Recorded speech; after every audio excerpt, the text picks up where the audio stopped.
See, today is September 19th, September 19th. 1983. This is Joe Todd, an interview with Mr. Frank Smith. Mm-hmm. Yeah. Mr. Smith, where were you born? Right here. Not in this house, but I'm just about 3 blocks from where I was born. Okay. I was born over here on 4th Street. When's your birthday? September, the other day, September the 12th. September 12th. Uh-huh. What year were you born?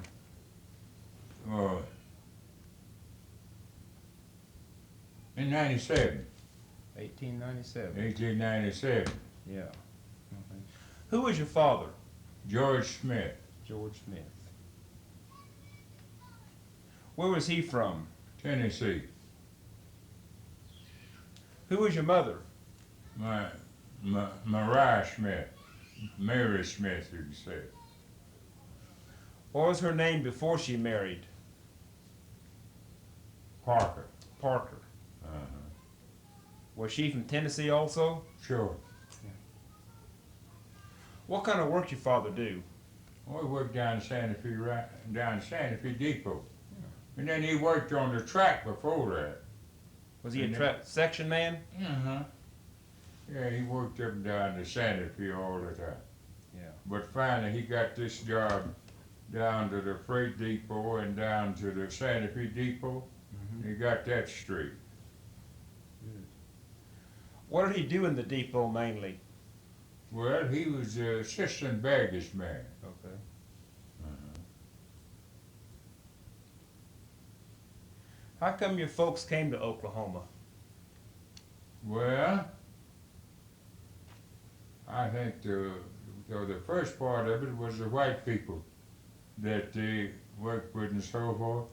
You know, that's like all of them come to Oklahoma. They moved out here. Yeah. And Papa come too. Did they come during the opening, during the land run? Oh, we were here, they were here before the land grab.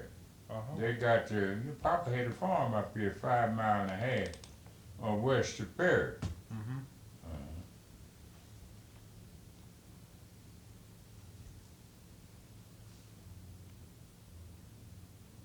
Did they ever talk about the trip to Oklahoma?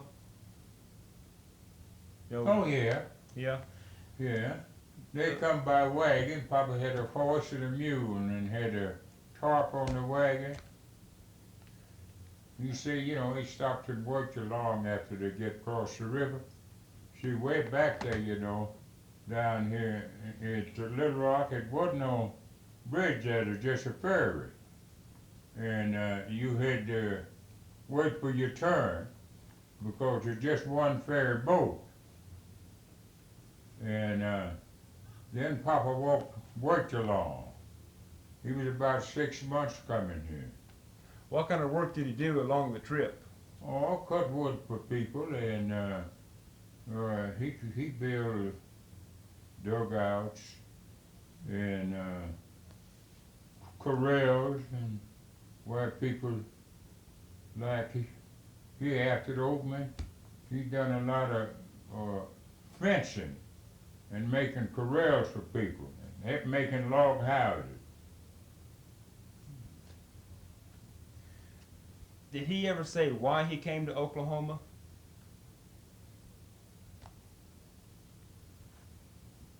Well, the people, they come, they were all, you know, they knowed about this new land coming up, and this was prosperous, supposed to be gonna be a prosperous country, and the people was, they just oodled the people Yeah. that come into Oklahoma.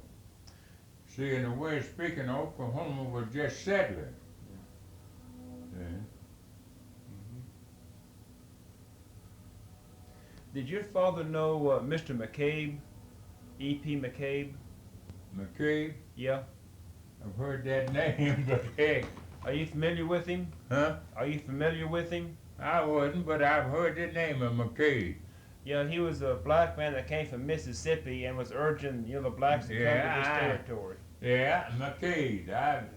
I've heard my daddy speak here. He lived here. McCabe did. Mm-hmm. Yeah. Did you know him? I'm just know of him.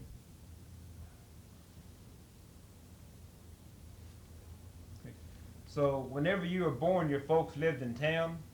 Yeah, I was born right over there. Yeah. It's about 3 blocks from where I am now. Mm-hmm. As a child, what kind of chores you do around the house? Me? Yeah.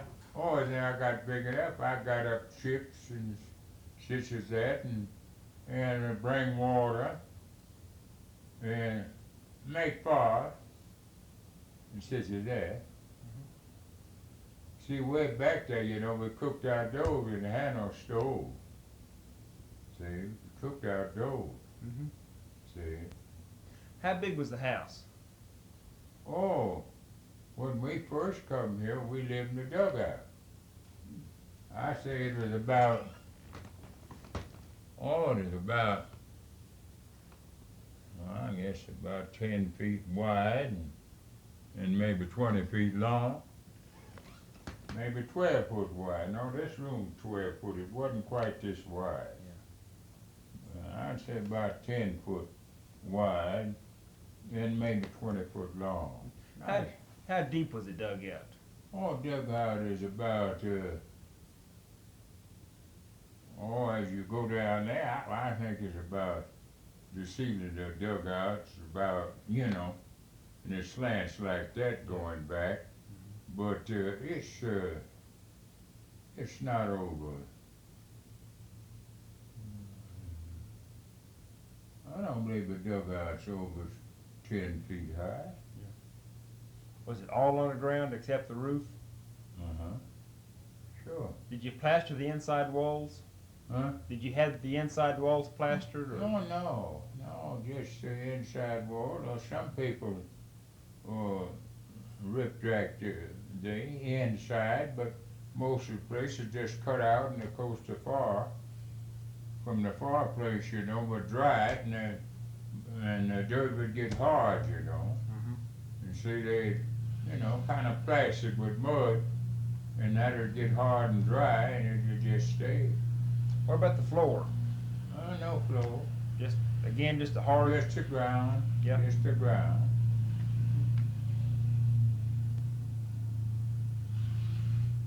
How big was your family at that time when you lived in the dugout? Oh, I felt, well, it was just, first just me and my older brother. And then I had another sister and brother, too, that died way back there. Yeah. Now, Horace was brother, and another sister that died way back. And of course, right now, it's just me and my brother. And my sister, she died here just before Christmas. There's 3 of us living. Now it's just 2. Yeah. Of course, we have cousins, you know, and such as that, but yeah, in our regular family. Then I have a niece, lives over in Tulsa. My brother lives up here in Seattle, Washington. Washington? He's a merchant marine. He did. I got a letter from him the other day. He says he's coming for Christmas this year. Sure, he just got back from, he just come off of a trip. He's been in the merchant marine now. Well, I think he's done retired, and this is extra work, but they've been hauling oil down from Alaska. Yeah.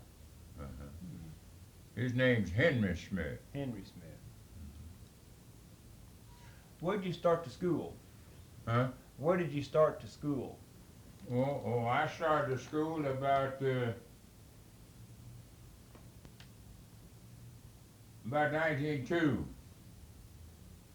But, you know, we picked cotton and such as that, you know, and all like that, you know, and I'd go register, but I hardly ever got a chance to go to school till after Christmas.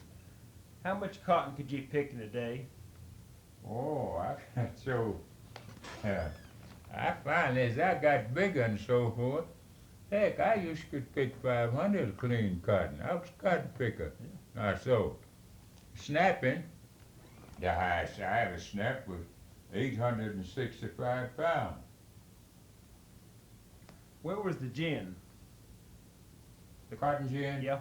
Well, we at one time we picked for George Minor. We picked for George Minor for years. We picked for him over here about 4 miles west of Tryon. You just come out the edge of town and come back. And then we picked for him when he was down in here by Wellston. We picked for him there. That's where we first started. And then the last picking we did for him, we picked for him 5 miles north of Cushing. Did you ever do any work in the gin, in the cotton gin? Me? Yeah. Uh-uh. Where was the gin located? Or the gin here? Yeah. Well, there's one right down there, Coyle's Gin, right down there. Oliver, over on the west side. And then Gooch was right down here at one time. And then Dean was over in the elbow. Where'd you take your cotton to? Which gin? Huh? Which gin you take your cotton to? Well, back in them days, Coyle. Coyle? Yeah, Coyle's Gin. That's the man that owned all the places, right? Yeah. She's born here too. She was. Oh yeah. Yeah. How long y'all been married? We've been married about 60. This is going on 66 years. June the 2nd, 1920. Yes. June 2nd, 1920. Uh-huh.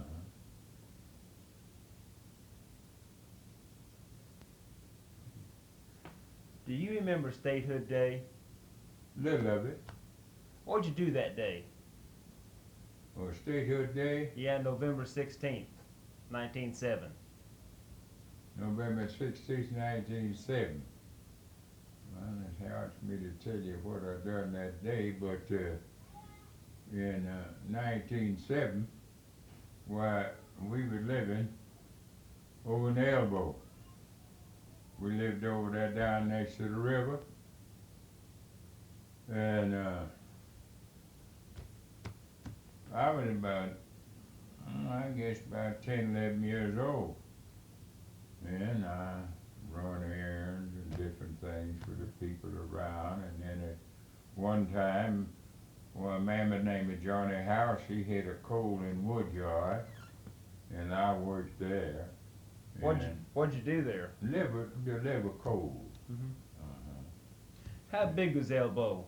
Huh? How big was Elbow? Oh, it's just from the track and goes all the way around, clean over to the river. So the river circles in there. Yeah. See? And it goes, as the river comes round through the park down here, then it goes back and comes all the way around and clean around here and comes up here to Fifth Street Bridge and then goes on out in Empton to Cimarron. Ever get flooded out? Huh? Ever get flooded out? Oh yeah, we had floods right along. Yeah. Did you go down to the big celebration at the Carnegie Library when they inaugurated Governor Haskell? I wasn't there, but I know Governor Haskell. I know Governor Haskell, and I know Mr. Niblack. He was a man in them days that had the Guthrie Daily Leader paper. And he had a niece when he was campaigning, and I think, let's see, what was her name?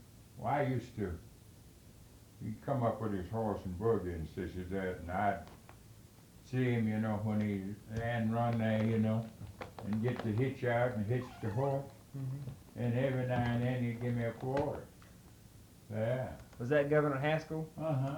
I know him personally. What was he like? What kind of man was he? A fine fella. Yeah, he was a fine fella. Yeah, I told you every now and then he'd give me a quarter. See, quarter a lot of money them days, you know. Did you go to his inauguration? I wasn't big enough to go around, you know, the things like that. But, Where did he live here in town? well, he, you know, in the Capitol building out here. See, Up where this the, front side of the now is the Masonic Hall. Yeah. Well, that old side of it there, you know, to the east, that was the old Capitol. Is that where he lived? Yeah. Well, then, you know, when they took the Capitol, when they carried the Capitol away from here, you know, to Oklahoma City, when they had the squabble, and they moved the Capitol down there, and then they made Oklahoma City the capital. What do you think about that? Should they have moved the capital? Huh? Should they have moved the capital? What do you think? Oh, they just took the seal and carried it down there and set up another. You know, that's way back there in the outlaw days, you know. How come they moved it? They had some kind of squabble, him and the people, and he couldn't get the people. He said Guthrie never mounted much because he couldn't get the people to do the different things, everything he wanted to do. They were against it, and they come up with squabble, and he just took the seal and stuff and carried to Oklahoma City and set up a new capital. Yeah. Did you know Frank Greer? Yeah, sure. I know Mr. Greer. You know, not very well, but I know who he was when I seen him. What was he like? Well, he's a nice fella. Yeah. Were you here when they had the big fire when his newspaper burned? Yeah. I was just a boy. It, I think I make no mistake, see the first Capitol building there, the one that burned down sat right back of that. Yeah. And they come up here and built this one, but the other one was just a little west. Sits right across the alley from where this one were now. How come it burned? What happened? I never did know.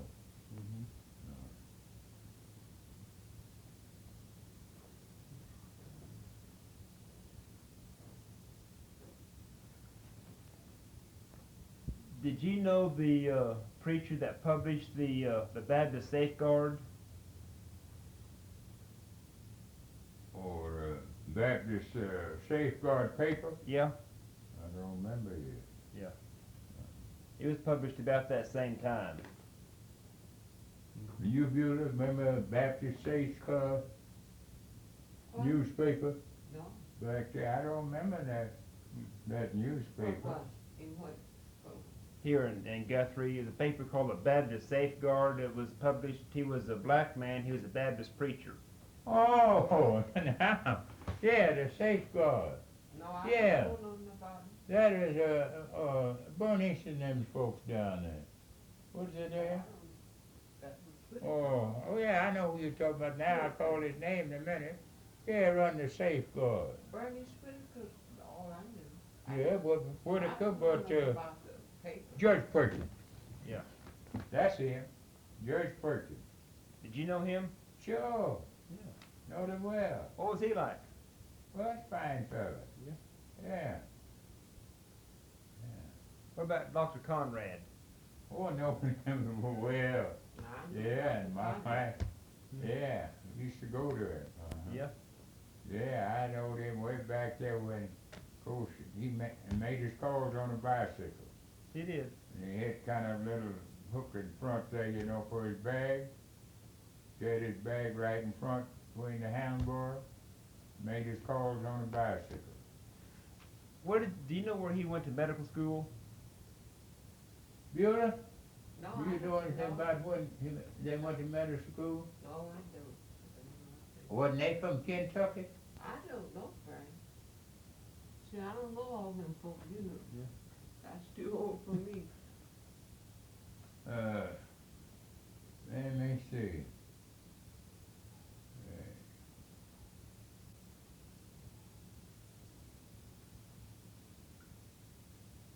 Call Miss Chambers and ask where Dr. Conrad and them come from.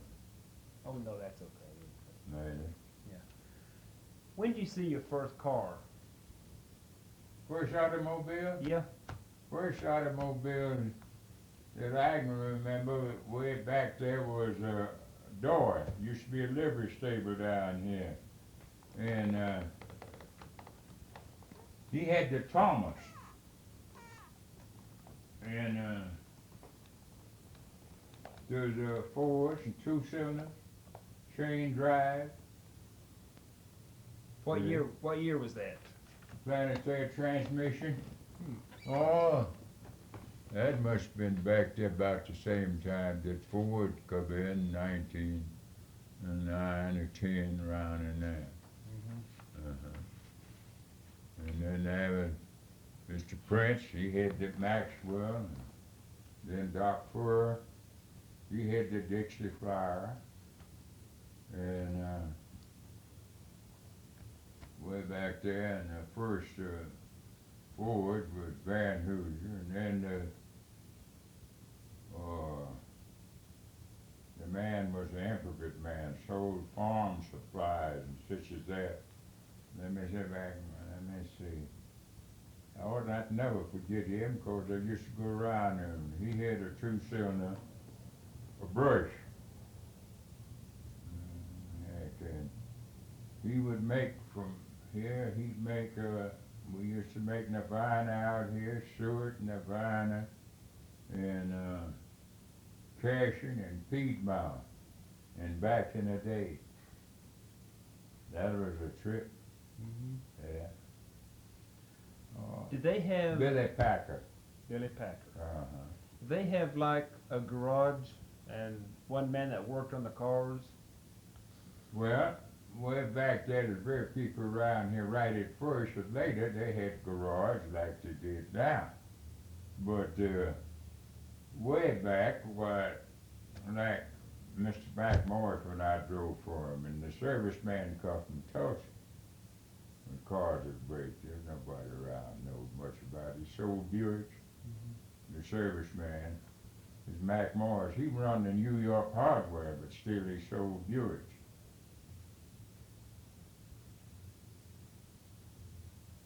When they left here, they left after some years. They had a boy that went to school and he finished in New York, and then they moved to New York.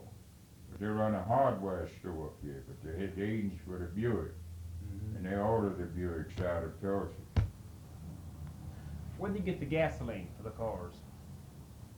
Oh, we had filling stations. Yeah. Yeah, we had seated plenty oil all around this country, though, and we had gas. Where was it refined? The oil. Oh, well, over to Enid. Enid? Then the first places I knowed about the refineries was this Enid.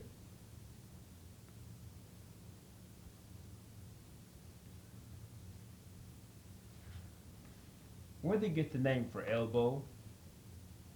Well, now that would be something. Bueller, listen here. That's something that I don't know, but ever since I can remember, that's what they call it, the elbow. What?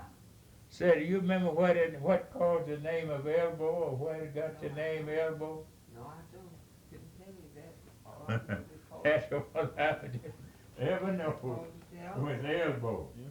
That's where the biggest portion of the colored people live, way I back. don't know why. And elbow. But I don't remember what was why they called that the elbow. What school did you start? What was the name Lincoln. of it? Lincoln School? Uh-huh.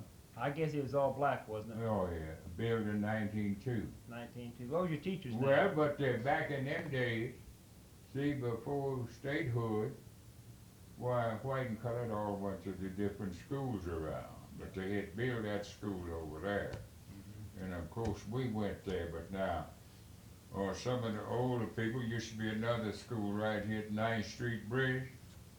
Now, my first cousin, they all passed now. And my older brother, they went to school there. What was the name of it? I ought to know now, but I done forgot the day of that school. That's been way back there. But it used to be a school right over here by 9th Street Bridge. That's where the school was, way back there. Then after they got this school built, there's just, most everybody come to this school. Lincoln School?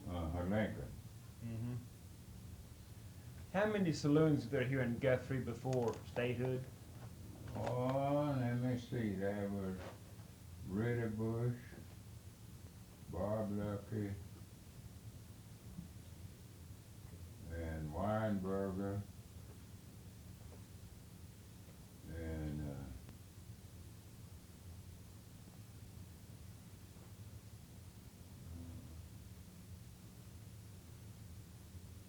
there was a gang of them. It must have been, there's 7, 8 saloons here, but let's see, I can't call all of them. Yeah. Hmm.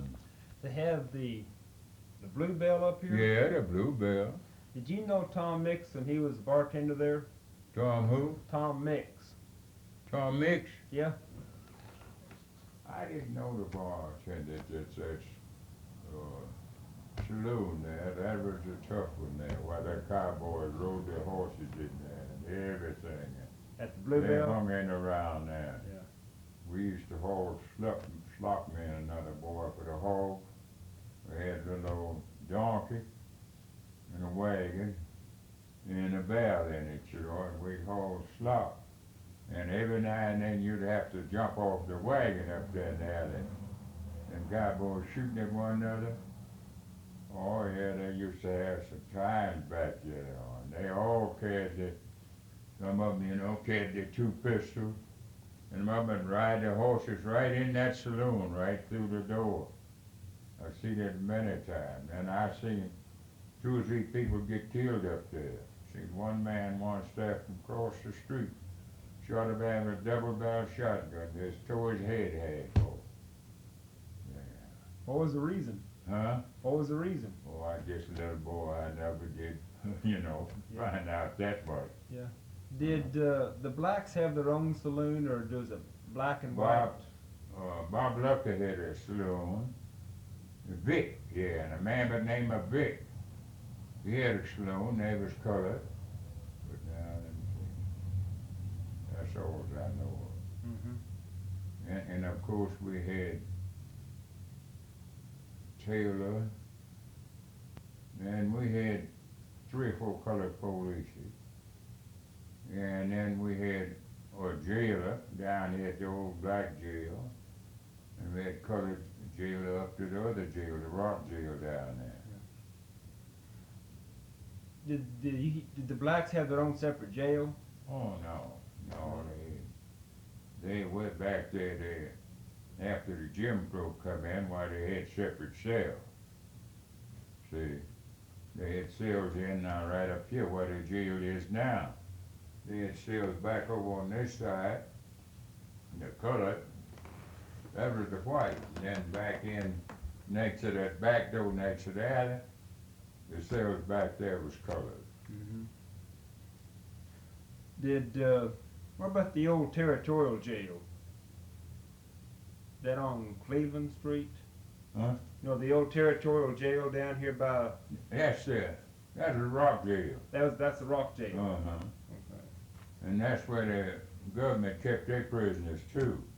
Mm-hmm. And that's where all the bad outlaws and stuff that they picked up, you know. Chris Madison, he was a United States Marshal, a little low-fat man. Yeah. Did you know him? Oh yeah, know him personally. Yeah, back up in years, well, I used to drive him. He'd come in here and he'd be done drove 3 or 4 days, and he had a niece lived out here in the country about 12 miles. And he'd come over, and I don't know who told him about me, but I was a pretty good driver. I could drive a Ford Model T, and that's what he had, a Model T Roadster. Mm-hmm.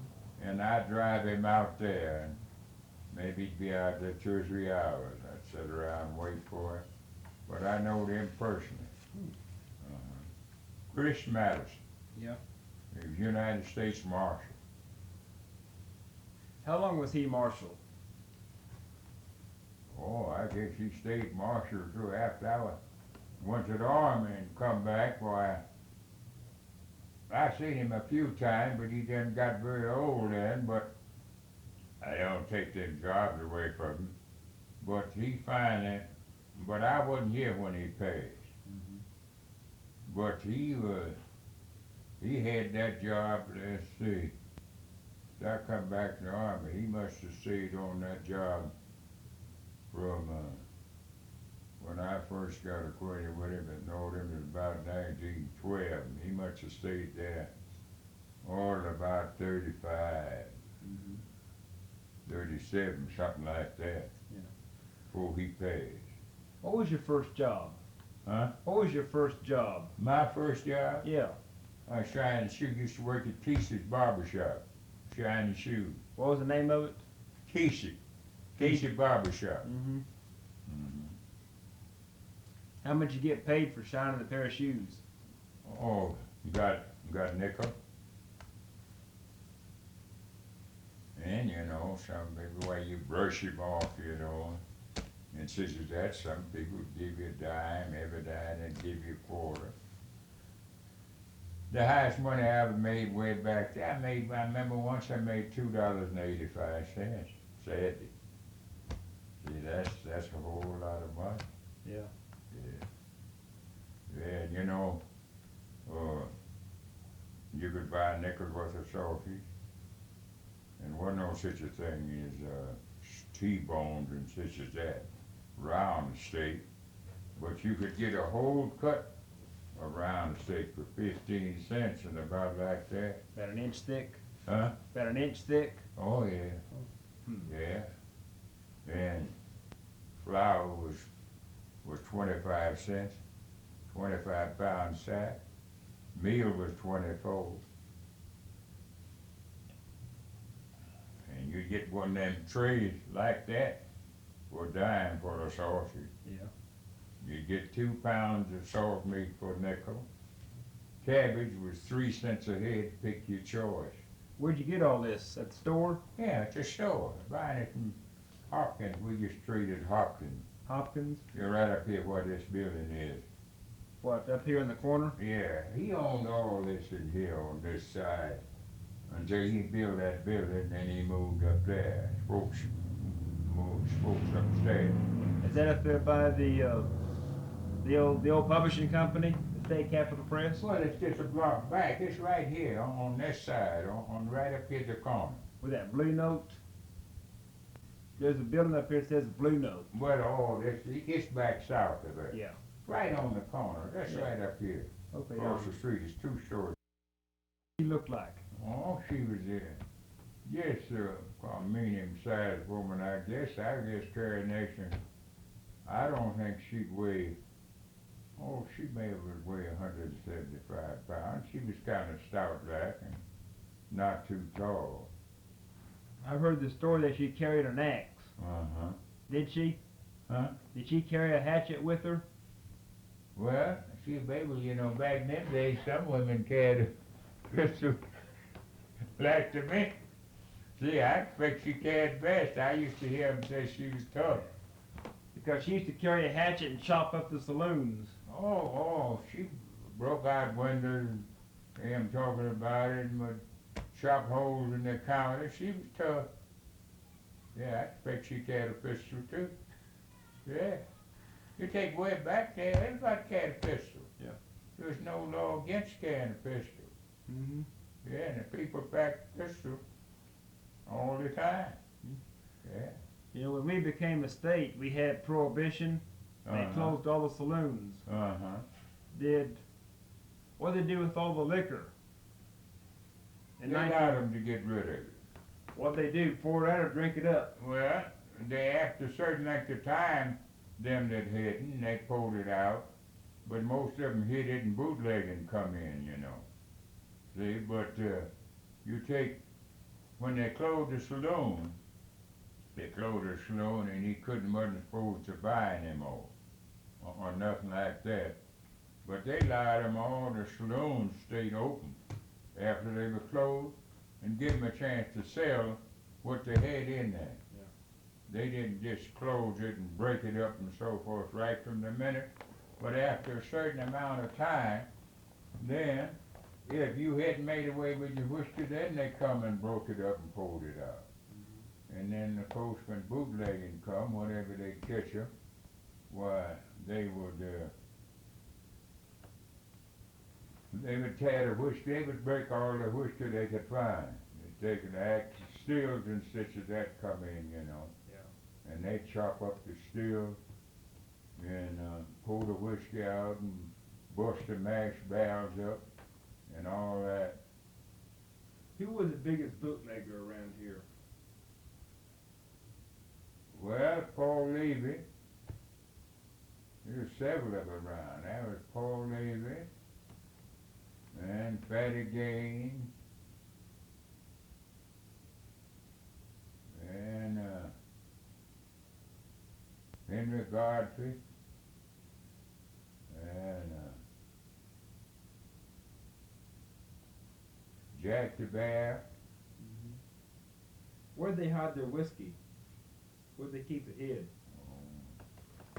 Some of them make plants in the floor, some of them plant it out in the backyard, you know, just dig little holes and put it in it, you know, and cover it up, or maybe put some grass and stuff over it where they could run and get it quick, you know.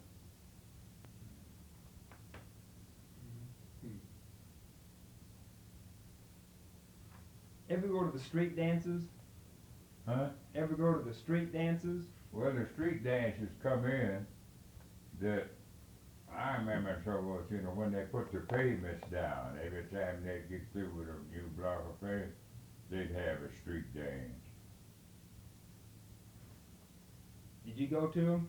Oh yeah, I went to some way back. Yeah. I remember when they paved this street over here, I was there when they got the street paved. And they had a big dance that last 4 or 5 hours. Yeah. Who played for those dances? Huh? Who played for those dances? Oh, you know, they're just dancing out there in the street, and well, I guess all that was free. Mm-hmm. People didn't have much money, but just rejoicing over pavement. Yeah. Uh-huh. Did they hire a band to come in and play, or just people just played for them? Oh, there's gangs of musicians around. See, heck, there's gangs of musicians here. Who are some of the band leaders, or the leaders of the musicians? Well, the Ballards was the color that I know. They had an orchestra, and Bob Hankton, he was a serenader and played a banjo and sang and such as that, and danced and all such as that, and just 4 or 5 fellas around here that did that. And then most of the bands were white. Any of those black musicians still around here? They're all dead. They're all dead. I don't know of a one. Their family still here? Any They're all kids dead or? too. There's all them people are dead. Them Ballards, there's some of the younger, you know, kids from them, but they live off down here around Green Pasture in Oklahoma City. There's some Ballards that used to live here years ago that live down in Oklahoma City. Of the younger sets, you know. Yeah. Ballards. Do you know any of the kids that live in Oklahoma City? Of the Ballards? Yeah, Luke? Luke Ballard. He lived down there? He lives out there. Last time he was here, well, I think he lives out in there around Green Pasture. Yeah. Uh-huh. Luke Ballard. Uh-huh. Okay.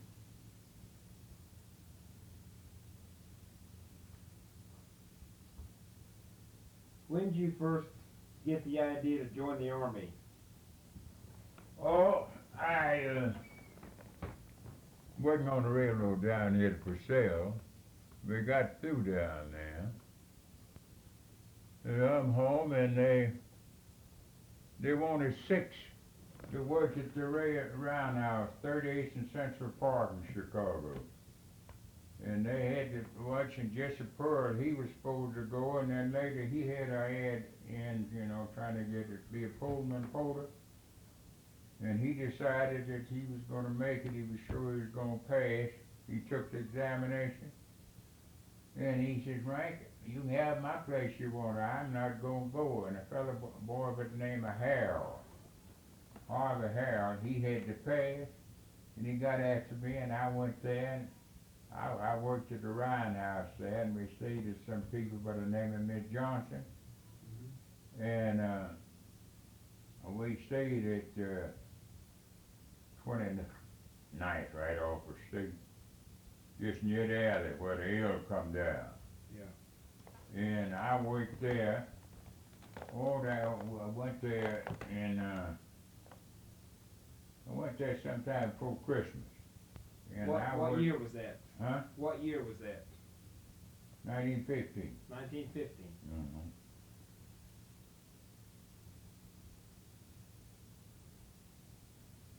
And you lived right off State Street in Chicago? Yeah, it was right. Yeah. We lived. We'd catch the car and come back over the state, and then come down the state, and we'd stop at 29th on that corner. We'd just go across the street, and down 29th Street, and the flat where we lived was upstairs, or on 29th, right next to the L.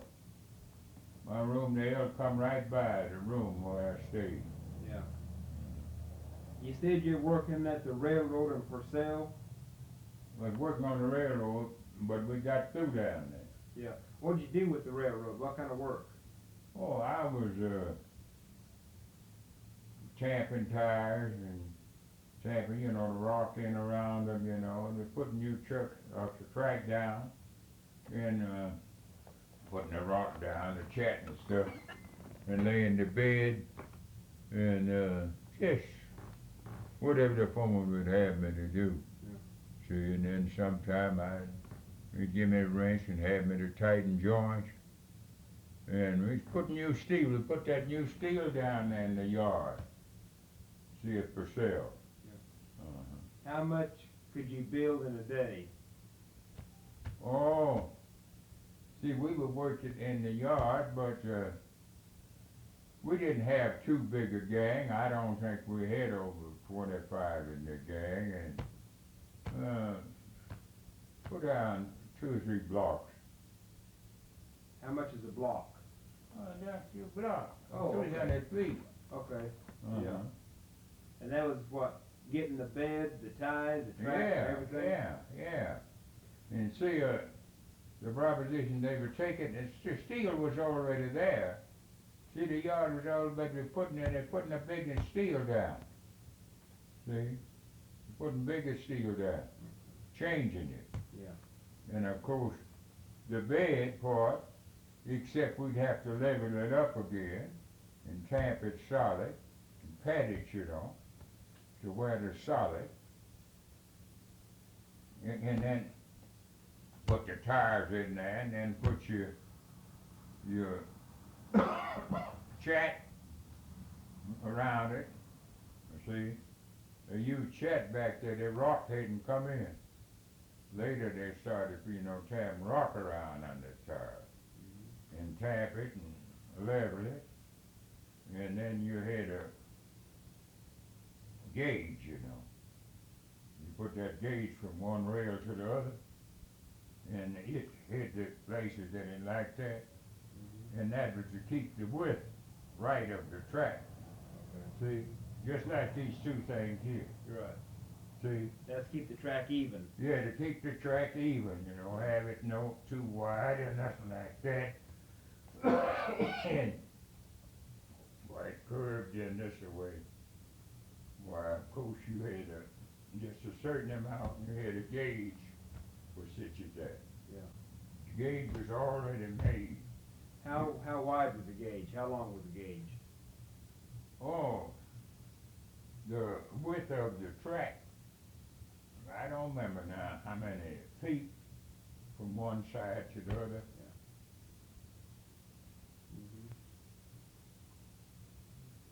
How How long did you work for the railroad? Oh, I worked for the railroad up till about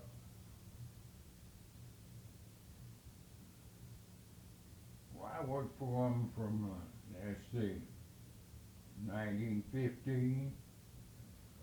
See, I would have had a chauffeuring job. And my chauffeuring job, it snowed. Mr. Dean told me to drain the water out of the car and block it up. Says he's gonna put it up. I was working for John Dean. Well then,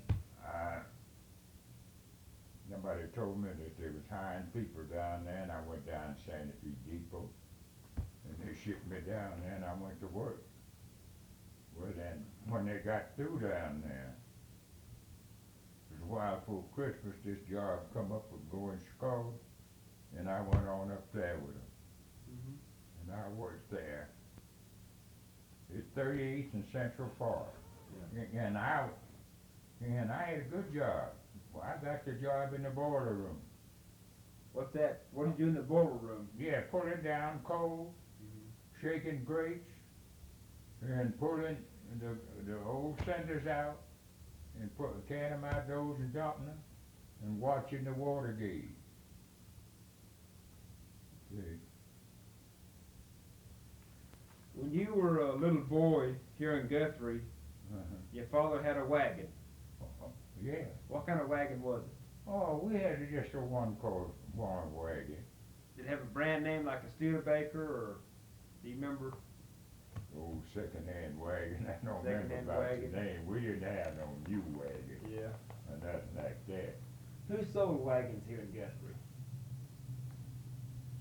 Well, Ferguson and Billy Packer, the man I told you about, sold the instruments and stuff.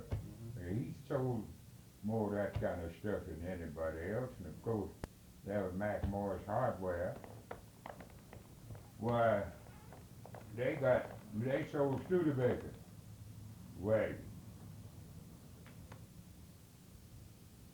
How much would a new wagon cost?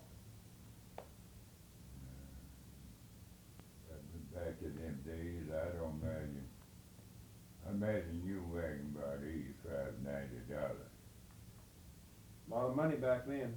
Oh yeah, but a brand new wagon, it depends on, you know, the one of them heavy wagons, you know, with the iron tires and stuff. It'll run about that, but now this a common cheap wagon. Well, I expect the average common wagon to cost over $50. Because you could buy a second-hand wagon for $10 or $12.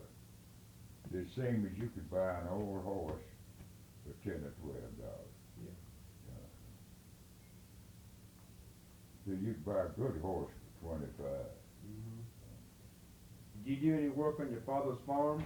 Any plowing? Probably little. We, you know, one horse, single horse plow. You use a horse or a mule? We had a horse then. I think Papa sold that mule after we was here a while. Yeah. How much could you plow in one day? Oh,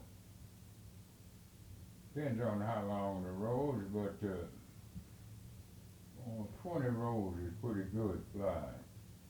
That is it, say rows, you know, about 4 blocks long. See, 3 or 4 blocks long.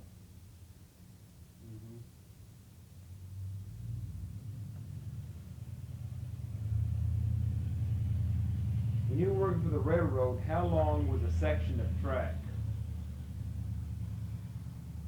Well, now, of course, down there we was working down at Basel where I worked. See, we working in the yard. We putting down heavy steel. See? Yeah.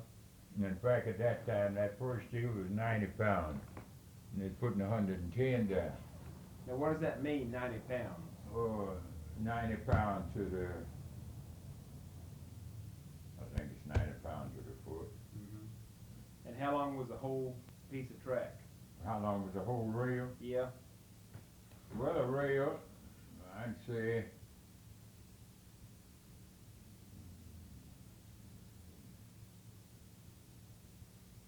well, I think a rail's about, it's about 36 feet How'd you carry those?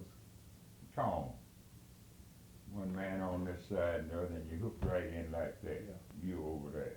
And how many set of tongs on a rail? Most generally, we'd have 5 or 6. 6 is the best. You don't strain you so much. Yeah. We have 6 set of tongs. Yeah. That meant 12 people could carry Uh-huh. one rail. Yeah. 6 on each side. See. When did you join the Army? Did you join or were you drafted? No, I joined on When? for the 21st of January, 1917. No, wait a minute, I don't mean that. January 21st, 1917. 1917. Yeah, Where'd you join? Chicago. Chicago? Uh, What made you decide to join up?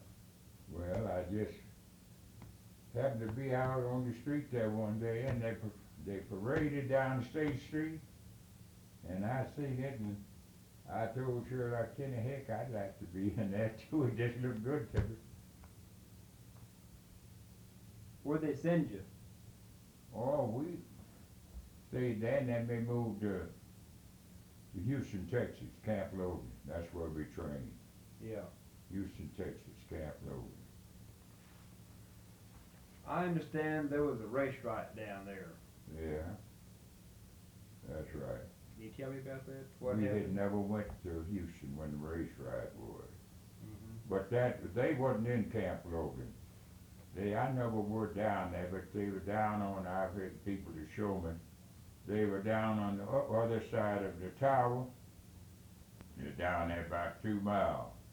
That was the 24th Infantry, the 3rd Battalion, into just about, well, let's see now. Oh yeah, they said there's 150 of them. And they sent 44 to the penitentiary, and they hung 13. What caused that? Well, something about some woman, they said, that was drunk, and the law was arrested, and she sat down, and they started dragging her, and then some soldiers coming down the street, and they said, don't drag that woman out. That's the way they told to me. And police turned her loose then, and they whooped these boys with the billy. And when they got back to camp, they was all beat up, head, blood beaten out of the head. And they'd been whooping them and so forth right along. And that's what caused it. Yeah. We had never went to Houston. We was packed ready to go, and then we was about a month later before we waited about it. They held us about a month. First they said they wasn't going to send us there, but later they sent us on. But they were not in Camp Logan. Yeah. They were about 2 miles.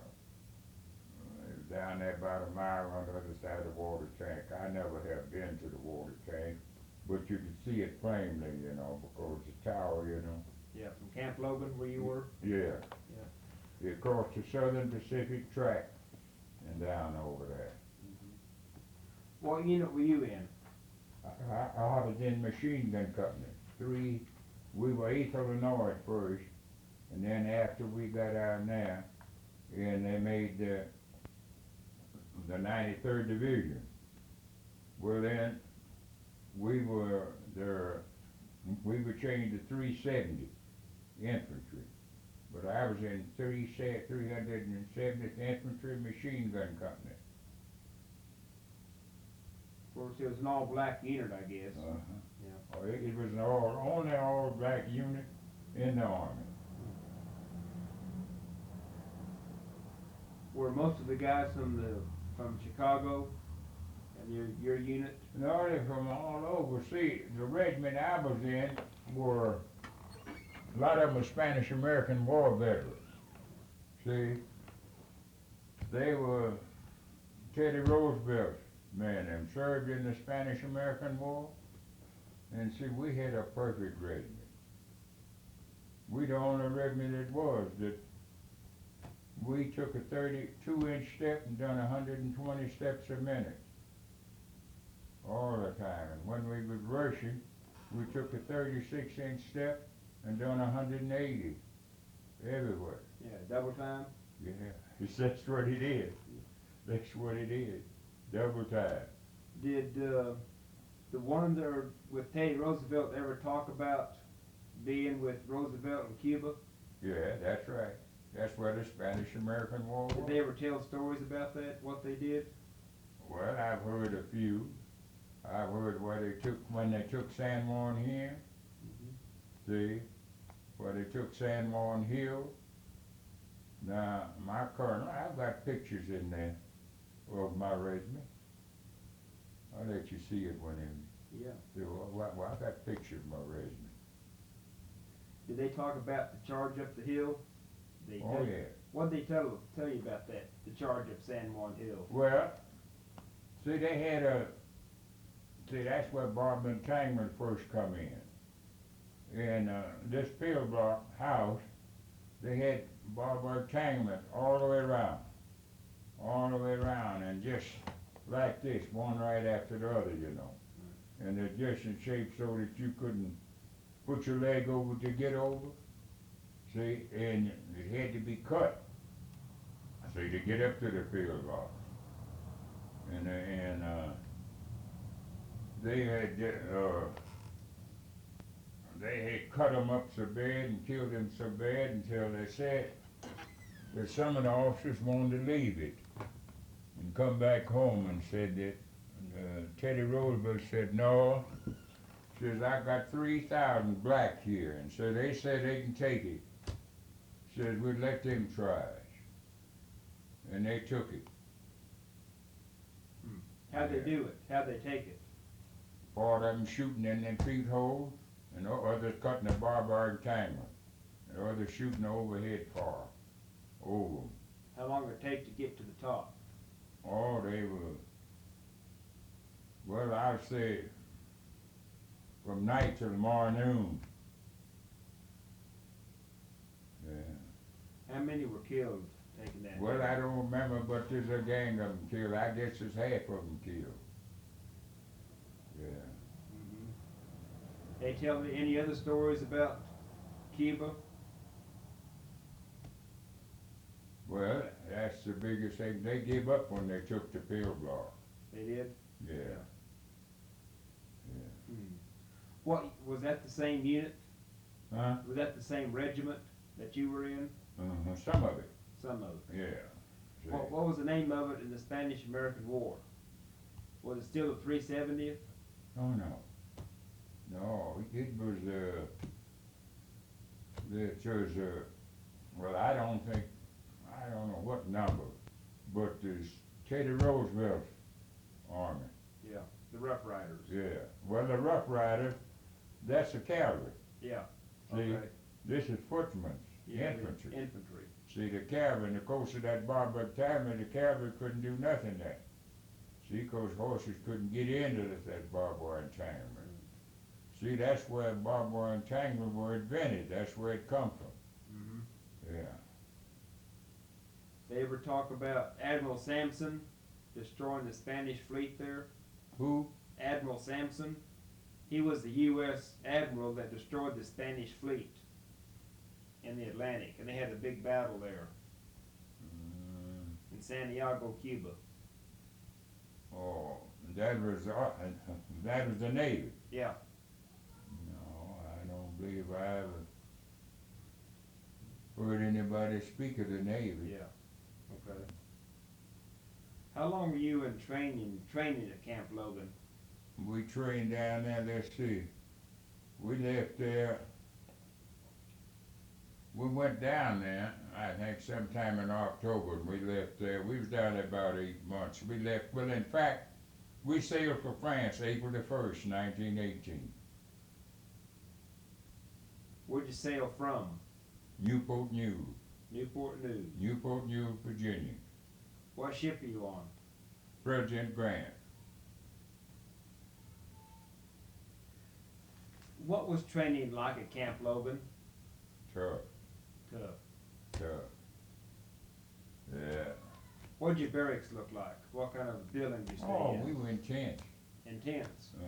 Squad tent. How many men? Eight men to the squad. Mm-hmm. Yeah. What time was reveille?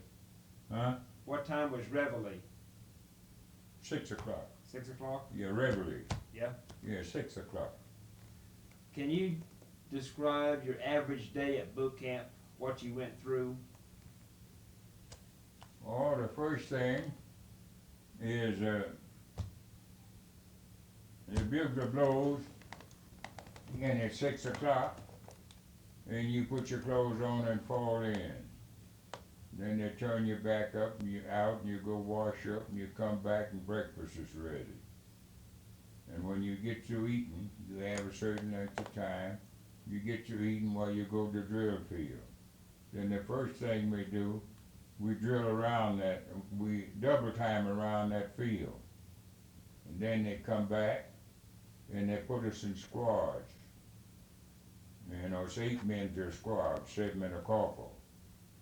And they learn you how to drill and such as that. And then, now my company, we drilled, we went to the range. Our company went to the range every Wednesday. And they have so many that go to the range. You go out on the range, you stay all day. And sometimes you see you got your field kitchen and the horses and stuff. And while you stay there, bring your dinner out there. And of course you just take your mess pan, you line up, and you march by. And they put whatever they got, cabbage, your beans, carrots, all that kind of junk. And of course, as the cooks, they go to school too. But at first meals was offered bad because the cooks was just picked them, you know. But then finally, well, we got to the place where that we'd eat pretty good. See, the cooks could cook it. Mm-hmm. But I've seen the time you could hear the beans crack in your mouth. Mm-hmm. Did the black troops and white troops train together? Were they separate? Yeah, they were separate. Mm-hmm. You had the same food? Huh? Same food for everyone? Well, I've been to the warehouses at different times with the truck, and we pick our stuff, and as far as I know, we got the same. Yeah.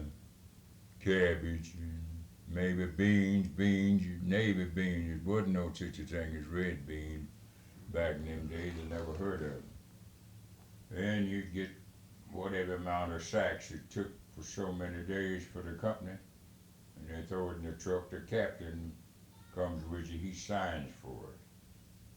Who was your captain? Captain Jackson was my captain. Captain Jackson. Uh-huh. You said you double timed around the drill field. Oh yeah. How big was the drill field? Oh, I'd say it was right at a mile.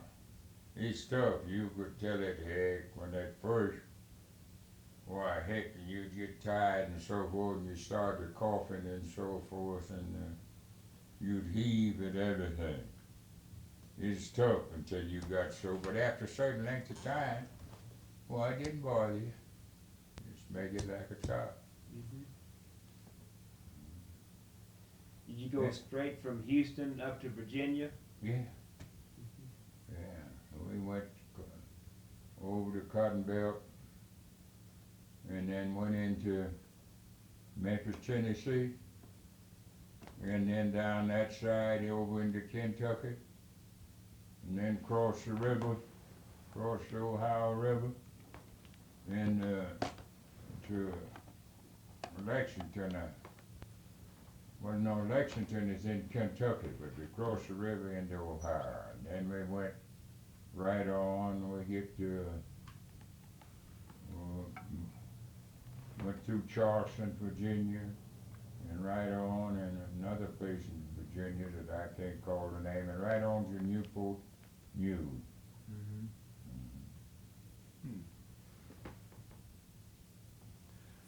How long did it take to go from Newport News over to France? We were 18 days. You see, we had, one morning now,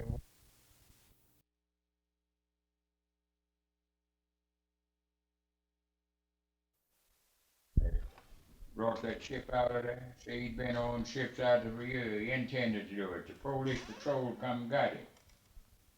And when we got off of that, when we got to sea, we missed the convoy. They said the captain was a German spy Uh-huh. on the But ship. he was, see, that captain that brings it out of the harbor. Oh, okay, on the tugboat. See, he brings you out the harbor till you hit the deep water, 'cause he knows that. See? Then, your captain of the ship, he takes over there. See? But you were on the sandbar 3 days at Cape Cod. Yeah, at Cape Cod, 3 days. And then after we got off the sandbar, well, we went on and we missed the convoy. They'd gone. See, they don't wait for you. And we was at sea clean until we crossed the Gulf Stream. And then you know what the Gulf Stream is. Mm-hmm. And then one morning when I went up on deck, there was this other ship out there. Well, the last 300 miles is the war zone. See? And after we hit the war zone, we wasn't there very long. And of course, the light battleship Covington had come to us. And there's 2 ships. He'd run around here and there and stuff looking for submarines. But about 2 o'clock in the morning, this other ship got hit. Submarine hit it. And they rang their bells. Everybody come up on deck and woke up everybody. We thought this was the last minute. And I remember when I got up on deck, well, you could hear them hollering and going on. They wasn't no further than here at the corner from us. Just going up behind with a zigzag. See, here's the way they travel. Right, zigzag. Yeah, zigzag. See, that's so that torpedo would slide off. Would have hit him about 20 feet back in the rear. And from the looks of it, it knocked a hole about like that. About 3 feet in diameter. Huh? About 3 feet in Yeah, diameter. yeah. Yeah. Well, they, you know, as long as they don't hit the rim room, see, they got them metal sheets of metal. It's about that thick. Yeah. And of course, they pick it up in them tongs and they let it right down side of it. And then they come down with the electric hammer and they put a piece on it. But still it leaked. Well, let's see, they start the pumps to working. And water comes out the side of the boat, just same as the water in the fire hose. With storms and stuff in our boat, water get that deep. What, a foot Yeah. deep in the bottom of your boat? Yeah, yeah. And you could see them holes on the side, and that water just shooting out just like it's shooting the fire hose. Yeah. Did the battleship make it okay? Oh, the light battleship coming? Yeah. Oh yeah, she lit up like a carnival. That's the only everything else, the lights went out. And then we had to stand still. She carried this other boat, she went off, carried it off that way. And I guess she must have carried it over there to where another convoy was, and where there's you know, some of the machine boats, see, that fixes them boats and so forth. And she come back, and when she come back, why, she come back and lit up again, and then we sailed off again. Any other trouble? Huh? Any other trouble? Yeah. What? We're trying to make Newport, we're trying to make Brest. Mm-hmm.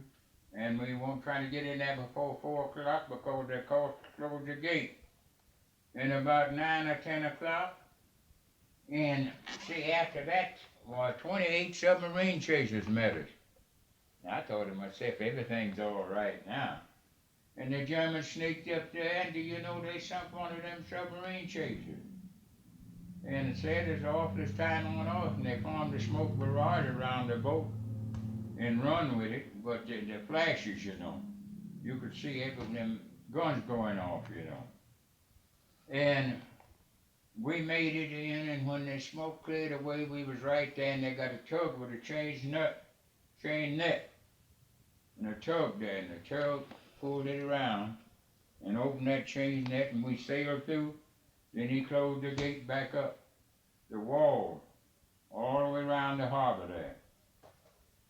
Keep them submarines out. Mm-hmm. And you could look above, and the anti-aircraft was blasted.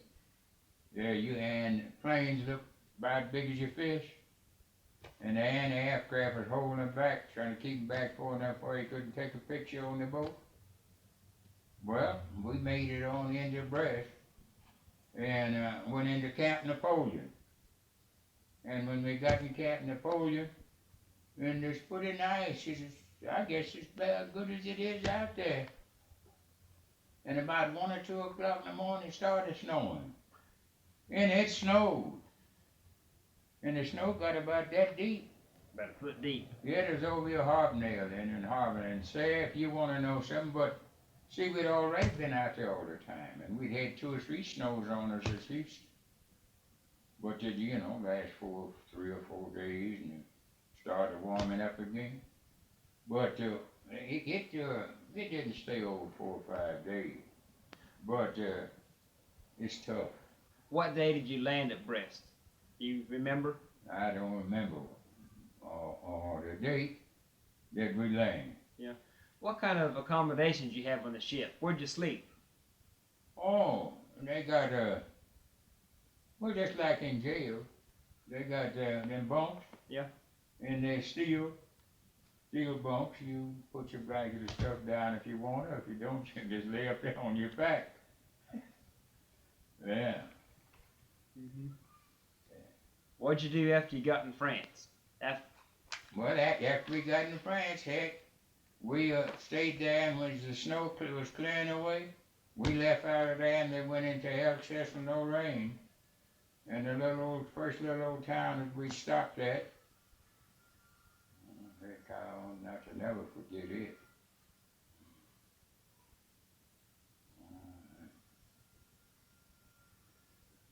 Grand-Ballard. What was the name of it? Grand-Ballard. Yeah. Grand-Ballard. What'd you do there? And we stayed there, and we trained a while. Right, and they stopped there at the German side of Saloons.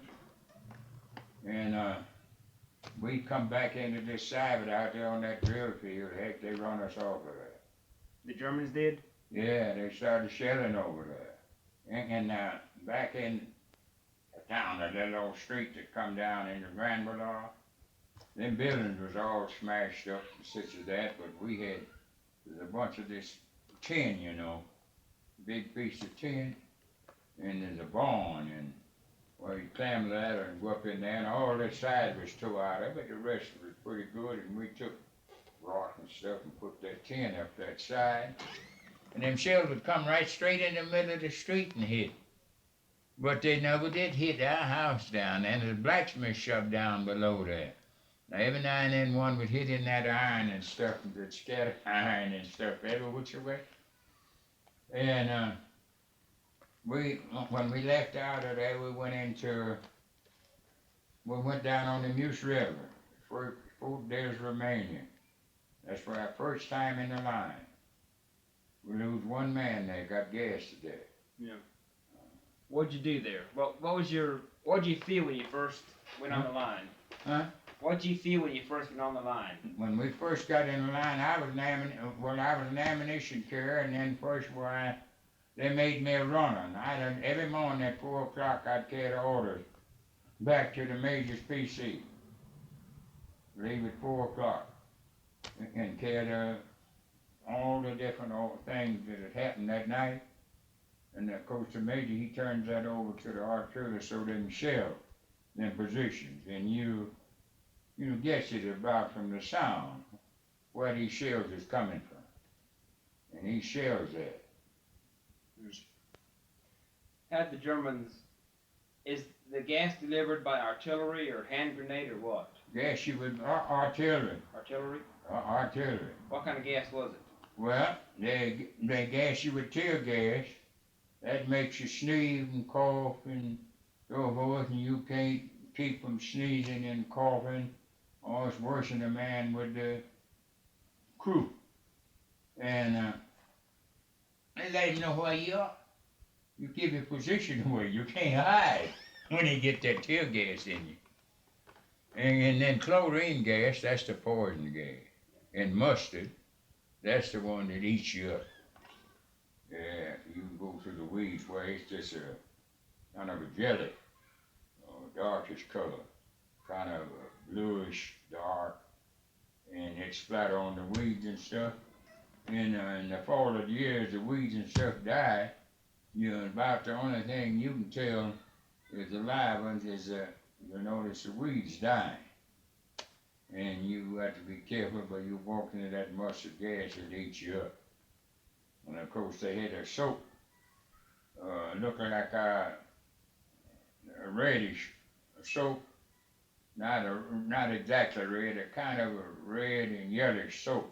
Mm-hmm. And that's what you rub on you for that mustard gas. And our first mass was American mass, and then finally, they give us all French equipment. Mm-hmm. See, we went in the French Army. Yeah. See, we went in the 59th French Division. We passed in review in front of General Mangan, that is French general. And he picked us for his division. And we had a regiment. You know what the interpreter said? He said out of 250,000 soldiers that he'd reviewed, said we were the best drilled and best trained. And we could move about. Yeah. And all our formations and so forth, we could do them like that. Ain't been doing nothing but battle formation. Was the French equipment better than the American equipment? Well, at first America didn't have much equipment. That Eddystone rifle, and then them old Springfield, and the Eddystone, was a British make. See? Mm-hmm. And we had the little old Lewis machine gun with a magazine pan on top that revolved, and it held 50 cartridges. And the magazine barred around that, but it wasn't real fast. But this Hotchkiss is what the French issued it, and that Hotchkiss machine gun, and see, that was 600 shots a minute. Was that belt fed? Huh? Was that belt fed? Yeah, it belt too, 255 in the belt. Yeah. Belts would take 255 cartridges, and the clips were 12 clips, 24 cartridges to the clip. See? Mm-hmm. 288 rounds to the box. Yeah. Were you ever gassed? Yeah. Yeah. How long do you have to get your gas mask on before the gas gets to you? Well, you got klaxon horns, and they blow them, and heck, you can have one of them klaxons for 6 or 7 blocks. They were loud, and you push down on it, klaxon horns. So you didn't have none of these horns like they got now. Mm-hmm. These are kind of woo, and they you have a certain amount of men that watches for the gas shells, and when you see the shells when they bust, and that kind of a whitish, kind of a bluish white gas, smoke fly from them. That's gas. See? Yeah. What does chlorine gas do to you? Huh? What does chlorine gas do to you? Oh, it burn up your eyes, and it get in your chest and stuff, and burn you up inside. Yeah, same as fire. And then mustard gas just eats And you. mustard gas is a eating gas. Kind of Just Like acid or what? Just like, you get into poison oak. You only, it'll eat you up. Yeah, that's what mustard gas is. Just like you go through that poison oak stuff, you know, you've heard of that, and you get that on you, you know. Of course, you break out full of bump and scratch yourself to death. But that mustard gas will just eat in you. Yeah. You ever go over the top? All gangs of time. What's it like going over the top? Huh? What's it like going over the top? Well, after you get kind of used to it, it ain't so bad. And then the big thing about it, if you can get your artillery apart. See, if that artillery is falling right and falling, say, in front of you, just full enough so when the shell busts, why, it don't come back on you. See, that shrapnel don't splatter back on you. It's pretty good. And of course, barbed wire entanglement and such as that, you've got to cut your path. And of course, you can, if it's level here, see, you have to come up here before you get and you take your shovel. Yeah. And dig your trench to the barbed wire entanglement. And then you can cut it. It's the same thing if you digging your trench here. And when you dig here and level, why, you can dig the dirt out underneath and stay down in this part that you got done. And then pull that in with your picker, let it fall in itself. See, and then you shovel it back out the way. Yeah. See, and it's work, and it's tough. How deep were the trenches? 6 foot. 6 foot. Uh-huh. Did you show up the walls, or what? Huh? Did you show up the walls of the Yeah, trench? put parapets in it. You know, the parapet, like the trenches go in here, and then it turns and goes over here for about 8 foot. And then it goes that way about 8. And then back. That's in case they get into your trench, Yeah. he can't shoot straight down you. See, and you got So to the have... trench sort of zigzags. Yeah. Yeah. Yeah, and you got to put parapet every so, whatever the... See, it's the lieutenant there. Yeah. That tells you about that. And whatever he said, Right. that's what you got to put in it. Yeah. There. So the trench is zigzag then? Oh, yeah. Yeah, see? Like this. Yeah. And like that, but every now and then you'll have a straight. See? But you put parapets there on it, in some places you don't, but all through where you have your battle range, where you're fighting from, you want parapets there. And then you got to have a latrine. See, you got to have a latrine, or about every, I'll say, 4 middle of the street. So you got to have. Now, was the latrine in the trench? Yeah, you know, your toilet. Yeah.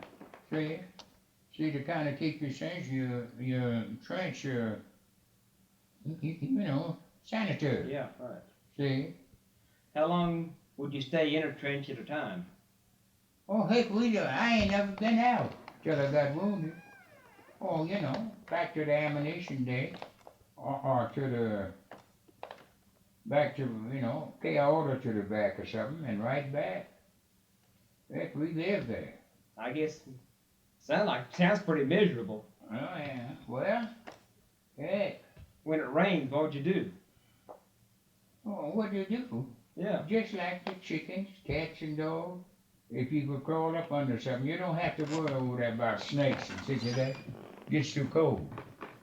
And all that stuff, and then that the weather don't kill, what the gas do. You don't see no birds or nothing like that flying in the air. If you see something up there look like a bird, it's the airplane. See? And of course you can, when I'm up in the Boga Mountain, you can crawl right up. If there's a rock over here and you can get under there, you can crawl right under there. You don't have to worry about no sanity or nothing like that biting you. You know? Yeah. See, all the weather don't kill in the winter, that gas kills you. Yeah. Yeah. How often would you go over the top? Well, generally we go anywhere between 10 and 2 o'clock in the morning, and we make about 3 trips a week. How far would you advance? To whatever you got a certain distance, see, and whatever the officers, they stop you at a certain distance. See, you don't want to go beyond your artillery fire. Yeah. See, do you get your own barrage? See, lots of troops advance further than they should go, and maybe the artillery is they have to stop to clean the gun, or they reloading, and when they start up again and you done got right over there, and heck, them shells, and they'll wipe you out. Would you advance and dig another trench or what? You dig another trench. You got to go, and you can't stay out there. No. I mean, Of course, well, the Germans were doing the same thing, weren't they? oh yeah, yeah, he doing the same thing. Sure. And they have, you learn, in fact, that's why you learn. Jerry Bosch and Hum. That's the 3 German divisions was up there. See, I was right in there where they broke the Hindenburg line. You know, they smart. Now, don't you think, hey, look, when they retreat, don't you go tearing after him.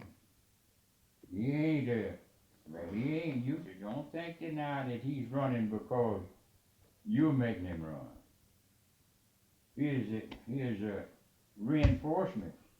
It's late in getting there. And he'll retreat back to him. And when he comes back, if you're fool enough to run on into there, you're in it.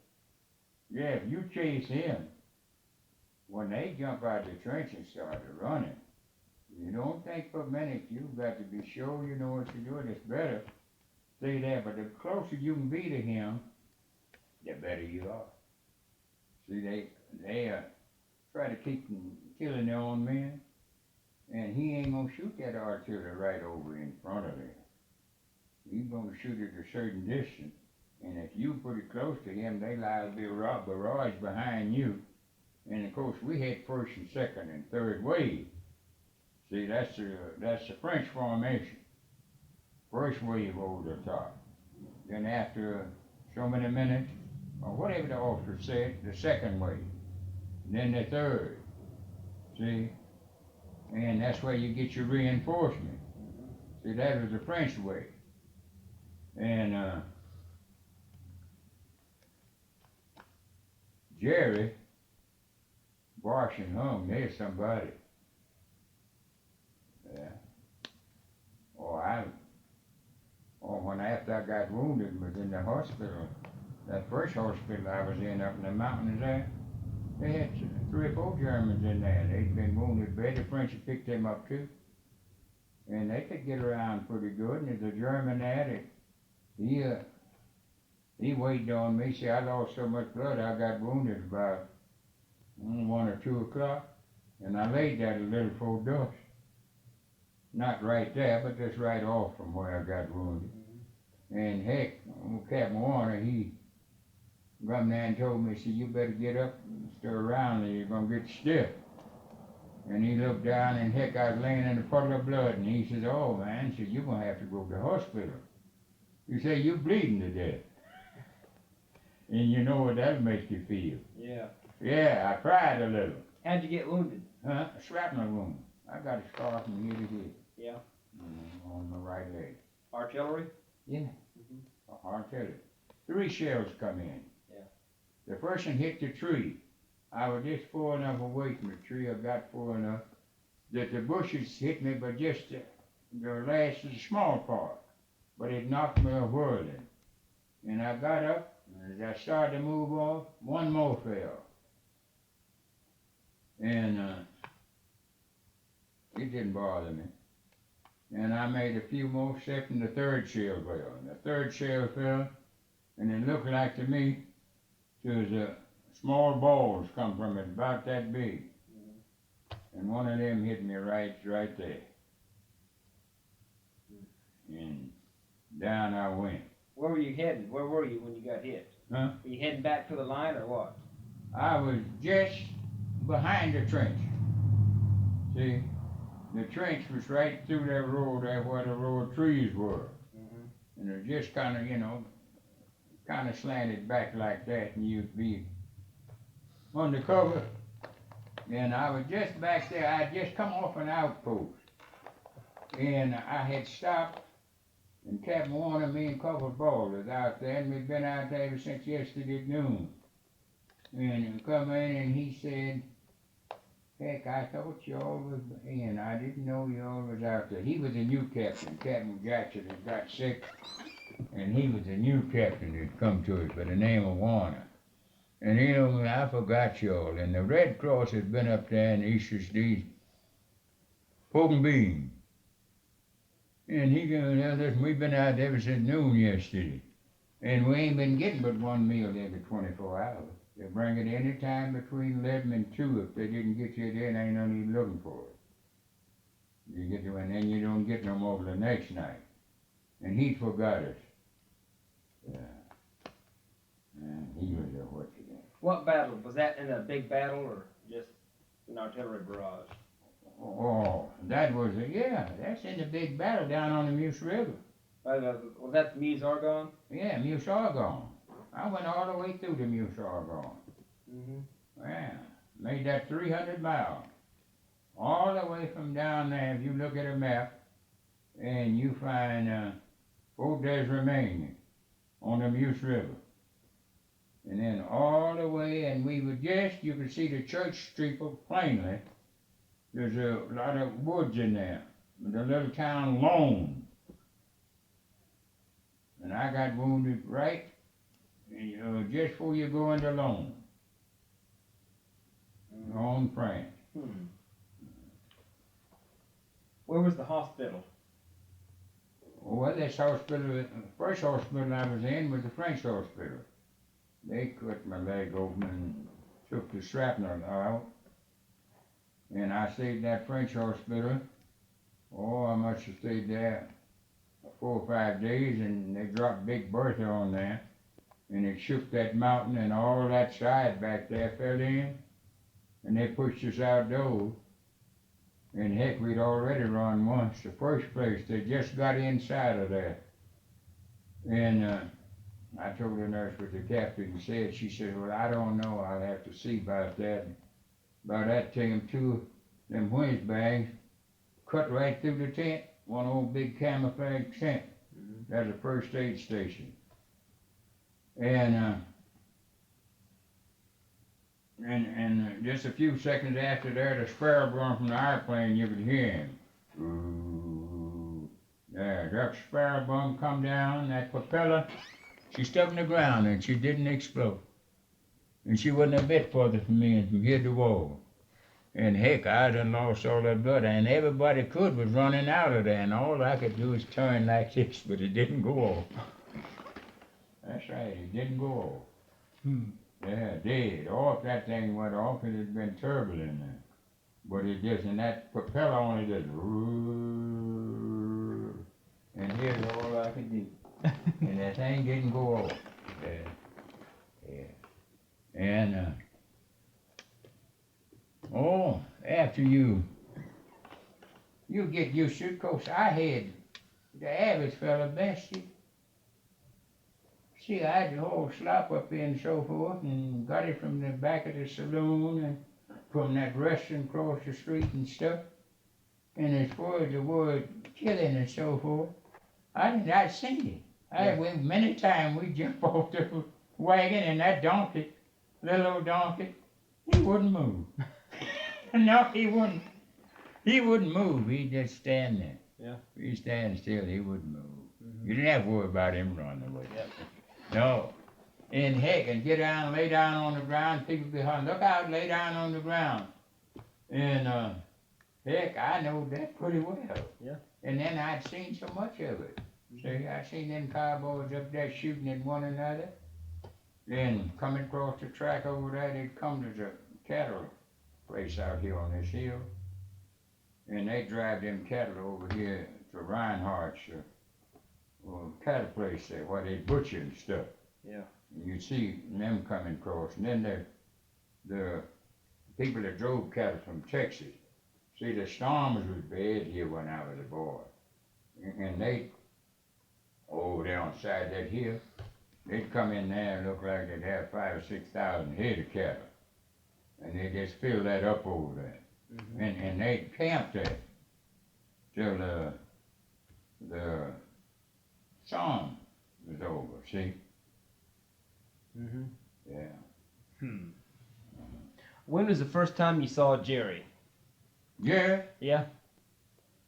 I seen Jerry. Let me see. I seen Jerry about the 21st or 2nd, something like that, of April, 1918. Where were you when you saw him? Down there at Fort Des Romania on the Muse River, Muse Argonne. Yeah. What was your first reaction when you saw him? Huh? What was your Oh, man, you shit. Now, what'd you say? What was your first reaction when you saw Jerry for the first time? Well, that cold chill runs over you. Hey. How far away was he? Oh, the first Germans I ever seen, they wasn't much further. About a block. About a block. Were they prisoners or what? Huh? Were they prisoners or? Oh, no. We was in the advance. We were that close. Sometime we'd be as close together you could throw a hand grenade. Yeah. You don't just stay there in one place. Yeah. What'd y'all do when you saw Jerry then? The Germans. What'd you do? Well, a little cold chill run over, and then another thing, you know.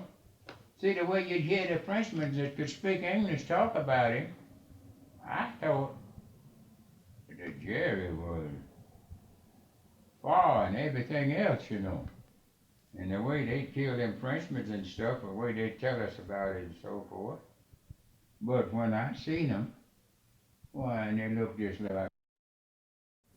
Now, don't let nobody in smart as wolf. And you learn, he learned you. And them could speak English, he'd tell you in a minute, I'm gonna bury you. Yes. Yeah, they'd holler that in every thing. They'd holler at you, I'm gonna bury all of you. I'm gonna bury you. How long you in the hospital? Oh, I was in the hospital. Oh, heck, I guess I was in the hospital 6 or 7 weeks. Because I never got out of there. I was on crutches, you know. Mm-hmm. And to get around, but I was on crutches, and then I come back to the States with a walking stick. Did you go back into action after you were wounded? No, we're back. See, the armistice was signed November the 11th. Yeah. What did you do on Armistice Day? Well, I was in Base 85 Hospital, Paris, France, and the whistles and stuff started blowing, and the people there was asking what was going on and so forth, and nobody knows. And heck, and you could see it from upstairs. You look out the window and you see the French girls and boys and everything just dancing every which way and singing up and down the street, but you didn't know what they said. see, there's another thing. Now, there's one thing. I guess that's the baddest proposition in the war. You should know you should be able to understand something the fellow said. Mm-hmm. Yeah. When did you finally find out what was going on? Or some of the hospital crew, they said the war's over. And they come us to dancing and singing and jumping. The war's over. Yeah, so the war's over. Were you on crutches at this time, or? Oh yeah, yeah, I don't question. So what'd you do when you found out the war was over? Oh well, you don't, you know, some says, hey, some don't believe it, you know. And of course we're in the hospital there, but you're not sure right at first, you know, because they interpreters and stuff, he's telling it, and or some Frenchman says it, you know, and he don't speak English enough fast, you know, good enough. But to the next day before we know it for sure. Mm-hmm. See? So when did you come back to the States? We were on the dock at Brest, France. We come back the same way we went. And then we was on the deck at Brest, France. Christmas Day, we were at Brest and waiting for the boat to get loaded and the stuff on it before we march on the boat. And I remember hearing people say it was Christmas. I was sick. Well, I come back casual and pretty nice. They had hammocks. And in one of them hammocks, you know, is all your hammock do, you know. Just And sway so I back. come back, I was staying sick, but that is pretty nice coming back. And that boat, as we come back on, it made it in about 15 days. She was supposed to do 35 knots, but the old transport we went over was 14. But she was loaded to the brim. She had 6,000 soldiers and 500 Studebakers, stevedores, and the crew of the boat was 600. Oh, she was a big baby. President Grant, almost biggest from here up to the captain. Yeah. Takes a long time. She had 300, when we were going, she had 300 Packard motors, you know. That was all the go of the truck in the American. See them big old Packards. See, and we didn't take any, no kind. See, we left our trucks. See, we didn't carry no truck to France. Everything we packed it. Yeah. So where'd you land? Brest, I mean, when you came back to the States? Long Island, New York. Long Island. Long Island.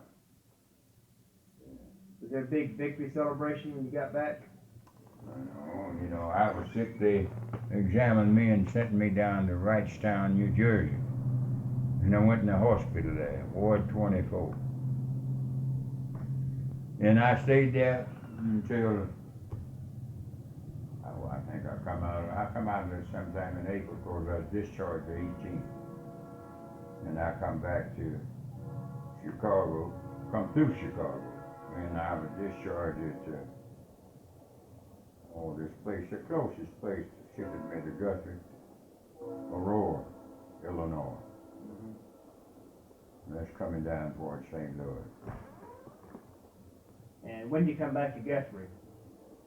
Oh, when I got discharged, I come right on. I got in the Burlington, come through camp. I caught the Burlington like this evening at 6 o'clock, and the next morning was in Kansas City. And of course, I stayed in Kansas City all day. And then the next morning, I was here. What was your discharge date? Huh? What was your discharge date? My discharge? Yeah. 18th day of April, 1919. That's when I discharged.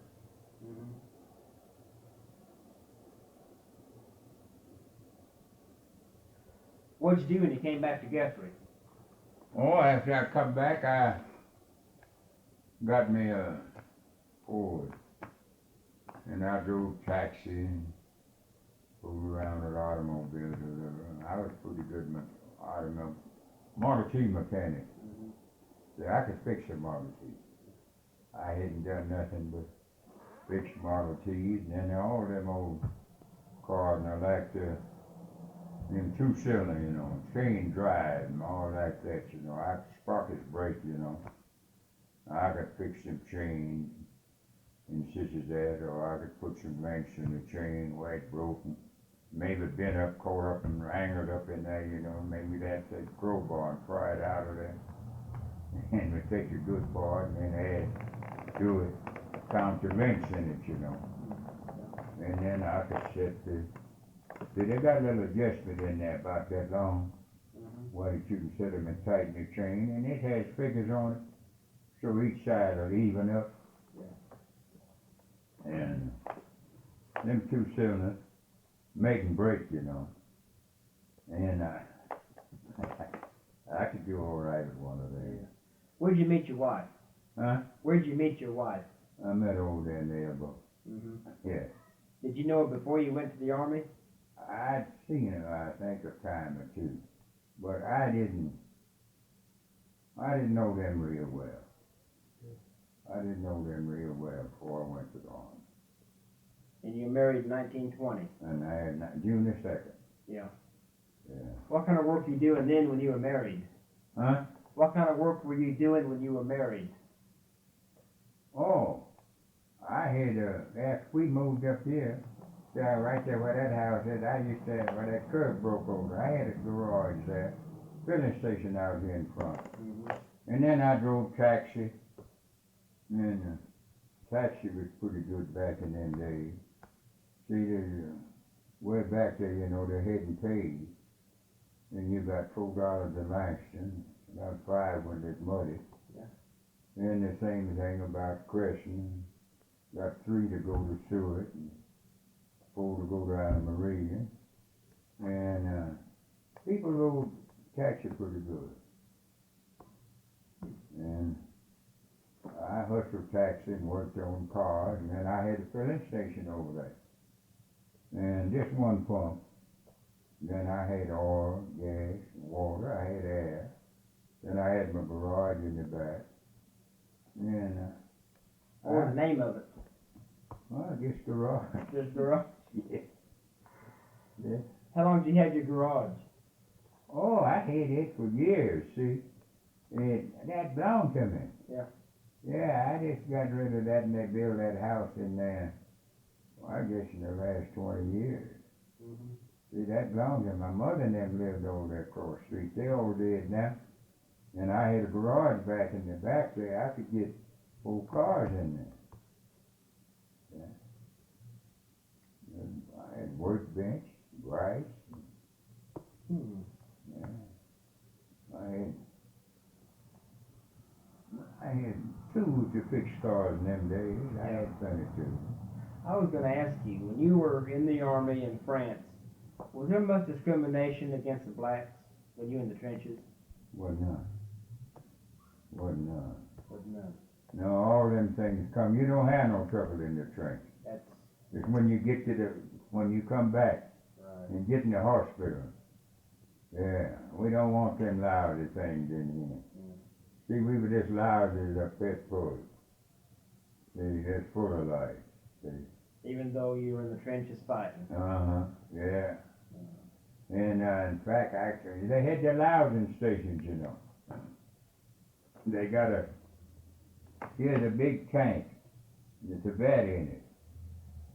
And this vat part back here, see, they heat that water the same as they heat hot water for steam. Well, they heat air. That tank is pumped, gasoline engine pump it full of air. And they cook that air. And it's red hot. And you take your clothes and you burn them up. You take your stuff out and put them on the table and all like that. And you take your clothes and put them in your shirt. And burn them up and tie it together. And they got little plate that you just wires on there. And then it's got, some of them got a big old safety pin. And it keeps it on there and you just put your stove in that back. And when he turns that air on them, and he keeps them in there so long, and that thing turns them over every which way. They're red hot when they come out of there. And you can just take your clothes, and when you catch hold of them and do them like that, and the lights just pour. The lights just pour. But put them on, as soon as it's warm up, you can feel them. Yeah, you can feel them. That's right. And heck, you scratch all the skin off of yourself all the time. You're digging in here. And in fact, I guess I went through this allowed 6 or 7 times before I landed. Coming back, they try to keep you from bringing them lights to America. Woo! And them lights over there, they're terrible. You can't kill them all after they cook them. All them lights are terrible. What about the flu epidemic of 1918? Oh, that was down. They sent all them people to Camp Hancock, Georgia. They didn't care. They had Indians free for 48 hours. And soldiers and stuff died like rats. But they had a hospital at Camp Hancock, Georgia. And they tried to keep, I don't know of any coming to France. I don't know of nobody dying with that disease. They kept it here, but I guess something the Germans sprayed and so forth. But soldiers died, all, fell a puny, kind of sickly. And they catch that fever 48 hours. And the doctors didn't know what was the matter. And they finally got to the place where they finally just solved it and taken care of it. But I don't know of anybody coming having it in France. But I heard them say they're trying to keep it out of France. They don't take it over there amongst the soldiers.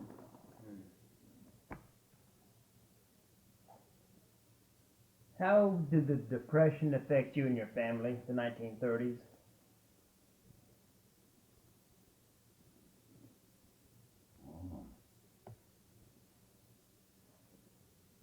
It didn't. Things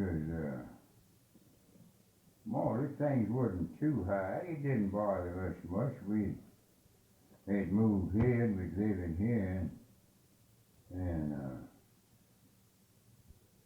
the Depression,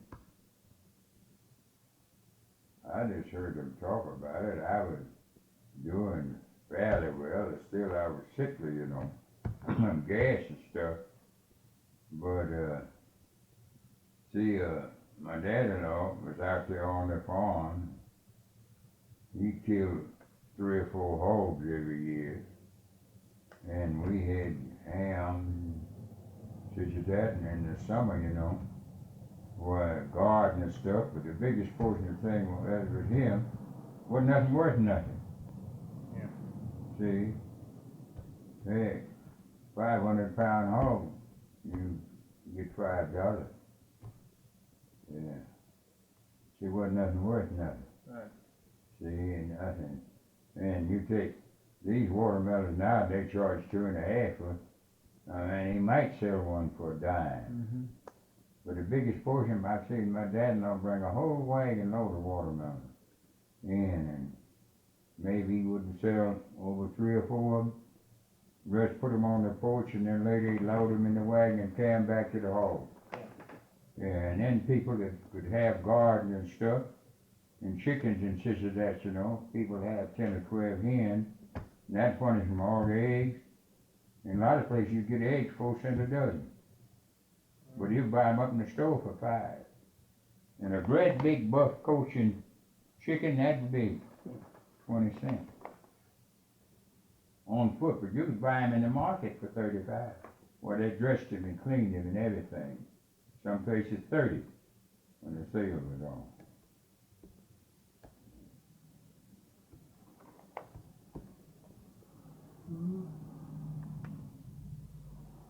What was your opinion of the Jim Crow law? Huh? What was your opinion of the Jim Crow law? Was my opinion? Yeah. I thought it was rotten. How come they passed a law like that? Governor Haskell, something went wrong.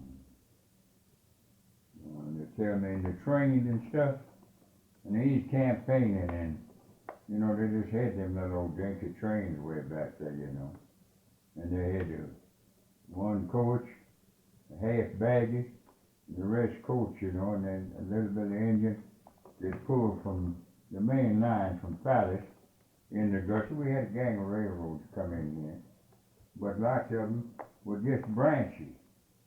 See, they come in off these other roads. Mm-hmm.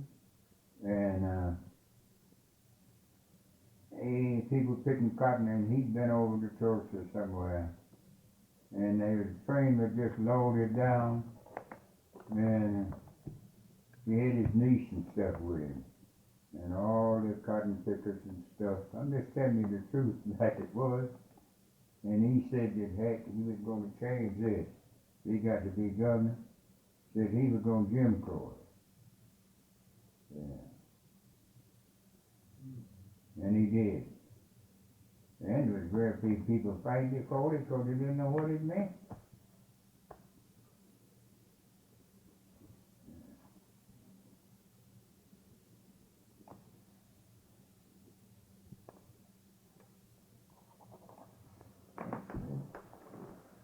How many kids do you have? Huh? How many kids do you have? Two. Two? But I'm a stepfather. Yeah. But I raised them from baby. Yeah. Both of them live in California. Yeah. Yeah. Did you do any work for the effort in World War II? Doing the work for the what? For the war effort? Did you do any work here in Guthrie to help the war effort in the 1940s? Well, I belonged to the American Legion, and I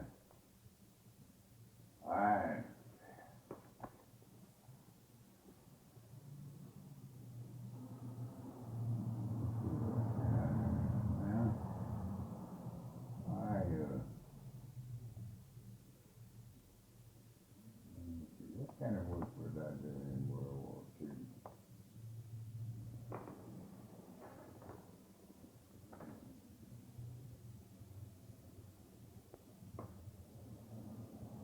Yeah, I worked for a trucking company, and we had all kind of, they shipped all kind of stuff. Was that here in Guthrie? Well, in Chicago. Oh, you were back in Chicago then, in the 40s. Yeah, see, I went back to Chicago after the war, and then my wife, after I got married, we went back, and we'd come back, we stayed up there, and we'd come back in 24. Then we went back again in 25, later part of 25. I closed the filling station up over there. Things I wouldn't make no money out of it. People they wouldn't pay, And I went back to Chicago, and I went to work for B&R Forwarding Company. And that line runs from Chicago to Niles, Michigan. And that was Ben Superior, Mac Bernstein. He took it there and went on into Detroit. But our line didn't run but 90 miles. Mm-hmm. That's from Chicago to Niles, back and forth. And we hauled all kind of equipment and stuff, and such as that. Yeah. Have any trouble with the unions in the 30s? When they had the big gang wars going on? Not mechanic. Yeah. See, I worked in garage, mechanic and stuff. Mm-hmm. They didn't, they didn't bother at all around there. They had, but now, I worked for a furniture store once, and the union man come up on me, wanted $100. Yeah, union fee. He told me I couldn't work, and Coach and Sandy would come. I think he was there about Thursday, Friday, and he's gonna come back and have to pay $15 a month. And when I don't know, but he didn't get there. But anyway, I'd gotten my check, and of course I quit. I never did go back to this furniture store. Yeah. It was a pretty fair job. Mm-hmm.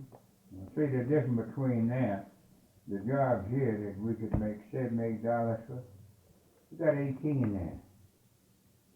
And then when I was working for that trucking company, I made $24 a week in overtime. See, I'd never heard of overtime before. Yeah. And see, that is pretty good. See, in your overtime, and they put it down. Most of the weeks I'd make $8, $9, $10. I made as high as $17 overtime. Yeah. See. And things were, see, you room rent, while me and my wife stayed, we paid $8 a week. Mm-hmm. And it used to be, you cook and everything. And they're pretty nice people. We didn't have people that meddle with your stuff and such as that stuff. They didn't do it back there like they do now. Mm-hmm. Yeah, if you could leave something out or something in the refrigerator, it's spoiled. Well, nobody go down and pinch off of it or eat up some of it. People were different back there. Now you take it, I never every now and then I hear somebody say something about somebody snatched the pocketbook or somebody held up, but not like it is now. I read and hear it on television. Heck, you can't hardly go up and down the street. Oh. Yeah, but they're getting robbed, see. But way back there, see, it wasn't like that. Did you know your grandparents? Huh? Did you know your grandparents? Sure. Read 'em hard and Smith. Were they born before the Civil War? My grandpa was a slave. He was? Yeah, Mama and Papa were born in slavery time. They were. Yeah. What was your grandfather's name? Smith. Smith? Yeah. Did he? Reverend Harding Smith. Harding Smith. Uh-huh. Did they ever talk about the slavery times? Oh yeah, I've heard them talk. I heard my dad and them talk about slavery time. What did they say about it? Well, they were with some people, and the people, you know, the different people, you know. Some people treat the people better than others. They were treated pretty good. Who owned them? What was the name? Macland, or something like that. Macklin? Macland, Macklin. yeah. Remember any stories in particular they talked about the slavery times?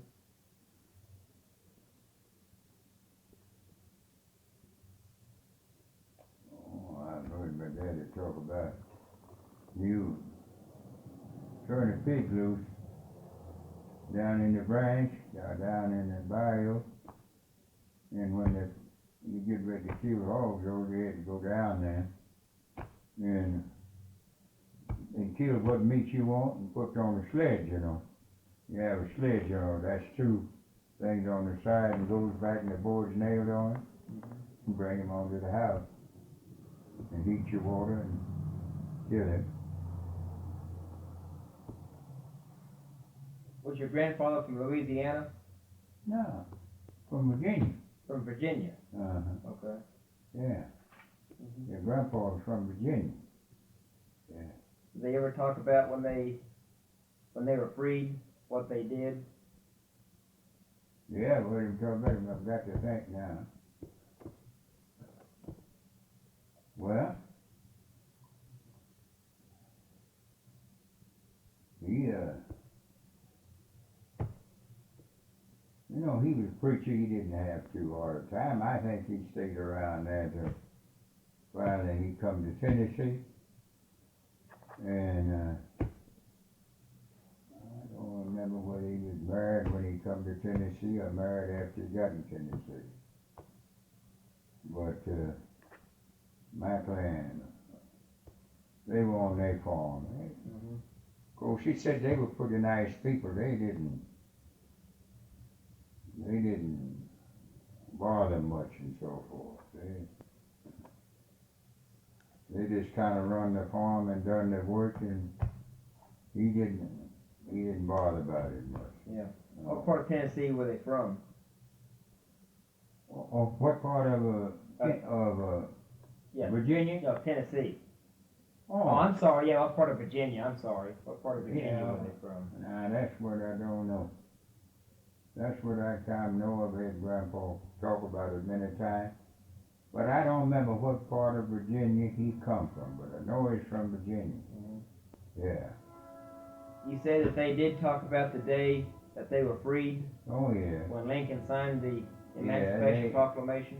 They're freed, and, but Grandpa said that they got along pretty fair as it was. Yeah. Yeah, they got along pretty fair as it was. Yeah.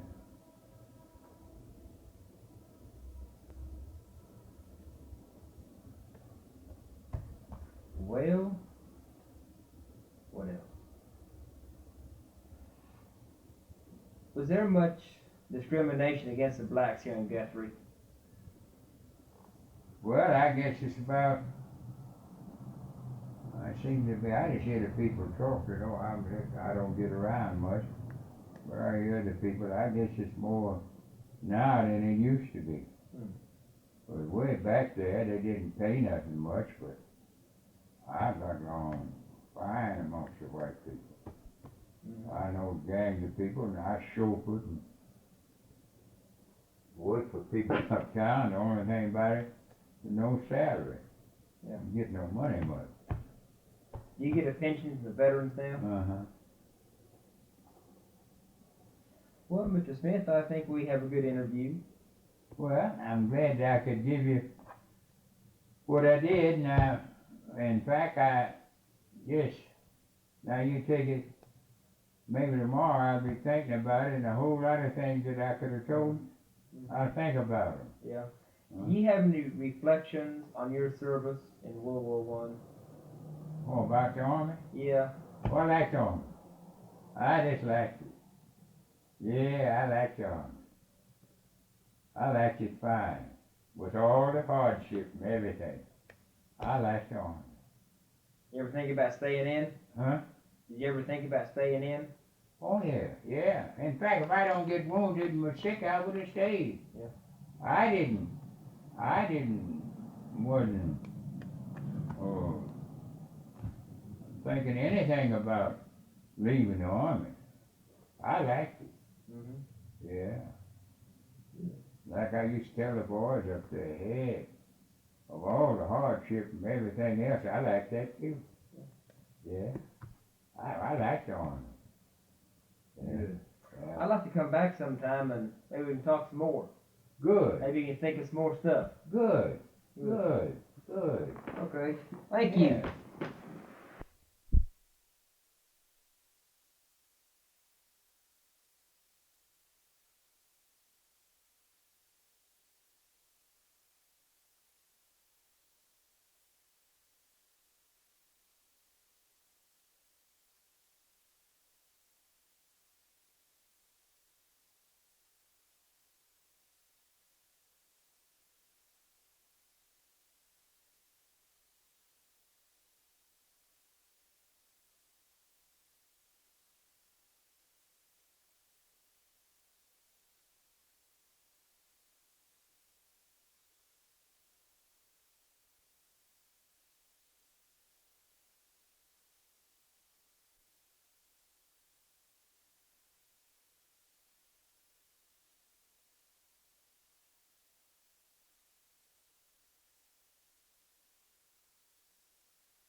I was working on the railroad down in Purcell, and we got through. We put in put a new track all down there around there in the yard.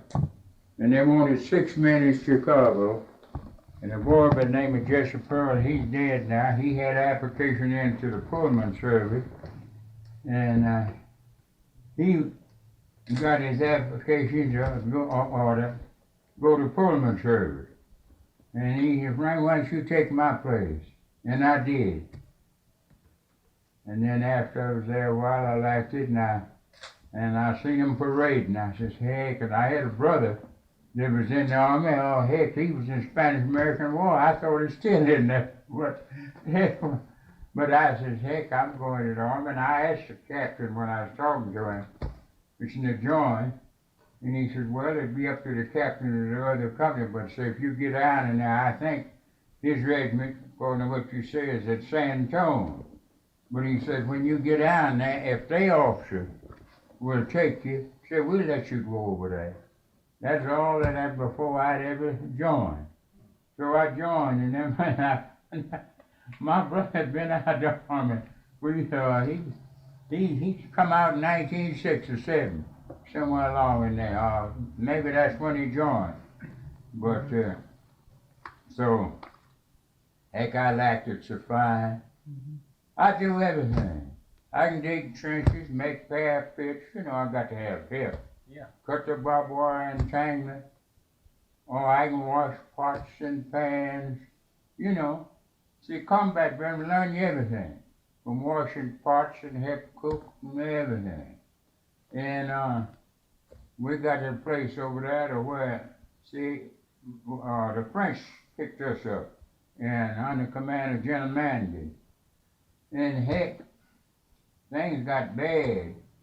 And heck, I've ate horse meat for I don't know how long. Heck, I remember one day the meat wagon drove up, 2 horses, and just as they got up there, a shell fell right in front of them, caught one right here. And went straight through, and he dropped right there on the tongue. Splashed blood all over the other one. And heck, them Frenchmen got out, and they took and put the black and tackle on the back. They got the pole already there for it. And pulled him up in the air, and skinned him and put him right in the wagon, and give us one whole thigh. Where was that? Huh? Where did that happen? That's it,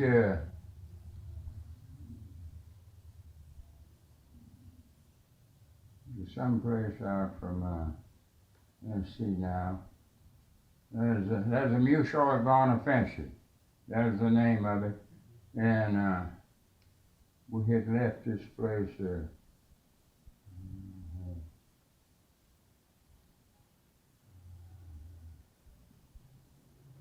me see. I know the name of it well. Was it near Nancy or? Huh? Was it around Nancy in that area? No. Just before we crossed the Marne, when you cross the Marne, you go on German soil. And, or the Anthers Ranch. There's a little town there, but that little town is blown away. There's rocks and stuff. Of course, we stayed around there for a while, but it's out from there. That's where my leader got killed. Right out from there, maybe 15, 20 miles.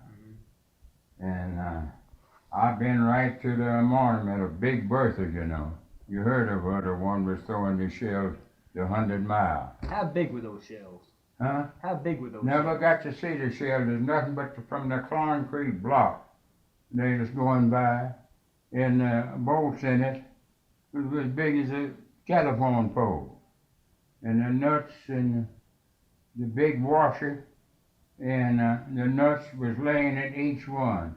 And there's about 12 of them, bolts around there. And around the back end, I could get up side of it, and it's about this much taller than me. And then we went on, and I got hit right here with a piece of shrapnel. It went through the helmet. And we had the French helmet, and we turned our helmet in, and then Captain Jackson, he asked for our helmet again. It's better. And then we turned the French helmet back, and we got our American helmet back. Now, what's the difference between the French and the American helmet? The American helmet is something like that, the little one. They got now. The American helmet is just like you see the people have now. See, they're about that wide. Come out, and that little one just comes down and turn up. It's just a piece of tin. At least it was in them days. Yeah. And they were lightish blue covered. You know, American helmet's kind of brown. I'd like to get some, let me see, today's October 20th, 1987. Uh-huh. This is Joe Todd, and this is the second interview with Mr. Frank Smith in Guthrie, Oklahoma. That's right. And your address is 314 Gene South Second. South 2nd. The telephone number is 1178. That's right. That's right. Okay. Got it. Now, you were born in Illinois, is that correct? Huh? You were born in Illinois? Born here. Oh, you were born I here. ain't 2 blocks now, about 2 blocks from where I was born. And when's your birthday? September the 12th, What year? 1987. What year? 1987. 1897. That's it, 1897. You told me some stuff about elbow. Yeah, the elbows cross the track. You know, exactly what is the elbow? I guess town oil mill used to be 2 oil mills over there, and 2 cotton gins, and about 800 colored people lived in there. That's what they say keeps the storms off of here. To hit that bluff out there. And an old man used to live next door to us by the name of Norm, and we lived over there. Why, he was from Texas, and he'd drive cattle. And he said they'd always rush in here, try to get here through April, and put up and stay here till after April. And come in here and try to rush in to get here, you know, canned cattle. They have maybe 10, 15,000 head. And he said the storm never would have no real bad storms here on account of they hit that bluff over there. And it scattered it. Is that the bluff from the Cottonwood? Oh no, Cottonwood's just a little river further mid the curve out there. But she's a big thing when these other branches come in. It used to come to right down there in the next block. Yeah. Now, why is the place called Elbow? Over there, just across the track. Why is it called Elbow? Well, now, I don't know. I guess that's Elbow. That's where all the colored people live. And then, see, the river comes around and comes through there. And of course, now since they dug the canal in there to try to, you know, to keep some of the flood off the people, why, it's almost an island. But, Oh, is that where the river made a big bend? see, it comes out from down here. See, it's through it there, it comes around that way, and then comes around and goes right around the park down here. The park is down there, and comes on, and then goes around and goes back, and comes on all the way around, and empties in the summer on out here.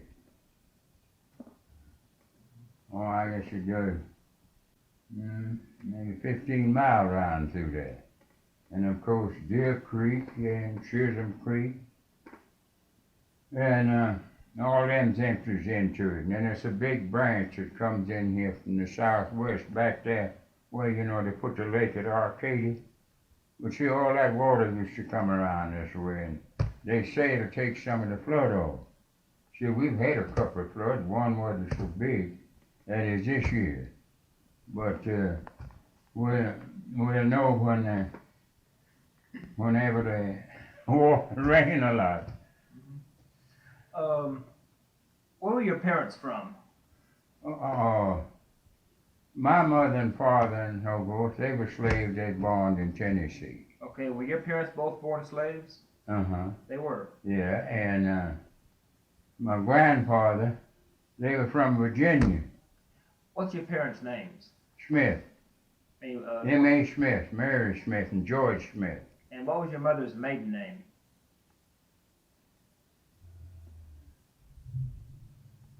Same thing. Yeah, she was already Miss Smith and married a Smith. Okay. Yeah. Did they ever talk about the slave days, your parents? Oh, yeah. What did they say about the slave days? Well, they, Papa, he was, Grandpa was an overseer in slave time. And, Mama name, and of course, Mama, I don't know, I learned her dressmaking and such as that, and come out here. And, the man down at the detective and so forth, he loaded him, he'd come and bring sometimes 3 steaks like that, mashed potatoes, and everything. And she'd cook biscuits for him, and a steak, and everything. And he's dead now, his name is Claude Miles. He was a Santa Fe detective up and down the Santa Fe here. And then way back there when I was a little boy, see, we had gang of railroads coming in here. See, we had the Santa Fe, the Arena and Western, the Katy, the Fort Smith, and the Rock Island. This building right down here on the highway, that used to be the Rock Island Depot. So this is a big railroad town then. Oh yeah, this was the division. Yeah. When I was a little boy. Why did your parents come to Oklahoma Territory? Well, the Nan brothers, as near as I can tell you, them are the people that had the steamboats. They run from New Orleans to St. Louis. And there's 4 or 5 brothers. And my daddy and mother both would work for them. And some of them, when they got ready to come to this country, see, they brought them. And then that's how they got across the river. See, there's no bridge across the Mississippi around here. Years ago, you had to go up to St. Louis and cross and get on this side and come back down. See, I had one brother, William, that went to sleep up here at Perry and fell off the rods and they just grind him all to pieces. Went back down there, they just took a box and picked him up and buried him. He was What was he working on? Huh? What was he working on? Oh, he's coming from Tennessee here. Yeah. So you have to go up to St. Louis to get around. Yeah. And, well, yeah. How'd your parents come to Oklahoma Territory, on the train or? Come in a wagon. They come across on the ferry. Mhm. See, they come across with some of the Nan brothers or the people that worked for them. See, that's the only way they could get across unless they had to go, it'd be, I guess, 2,000 miles. See, to go up to St. Louis and then come across and then come back to here.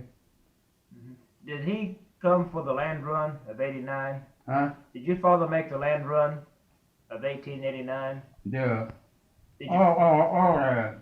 The run. Yeah. For the free land. Yeah. Well, I was too young. My folks did. Okay. Did your father make that run? Yeah, my father got a farm. All my folks had farm. My father got a farm up here 5 miles west of the corner where you turn to go into Stillwater. Oh. Did he talk about the day of the run? Well, I can't exactly remember it all, but they were kind of cowboys and stuff. They went horseback, and they got a farm that's about, I guess about 30 miles from here. Did he make the run on horseback or in a wagon? Horseback. And then Mom and them, they come later and brought their wagon. Yeah. So what chores did you do in the farm as a boy? Now, What chores did you do in the farm? me? Yeah. Oh, I was just, mostly I can tell you about them things, hearing them talk. Because I was about this age, see. Tell me about your chores, what you did on the farm. Oh, Me? Yeah. Well, when I was a little boy, I'd, bring water and sisters that to Daddy, Now to go there, and we would pick cotton, it wasn't too far from the house. I'd bring them water, or maybe cutting wood or something like that, and they'd want to saw or get a little file or something, and so all kind of different little things like that. Where'd you go to school? Well, I went to Lincoln High School over in the Elbow. And was it an all-black school?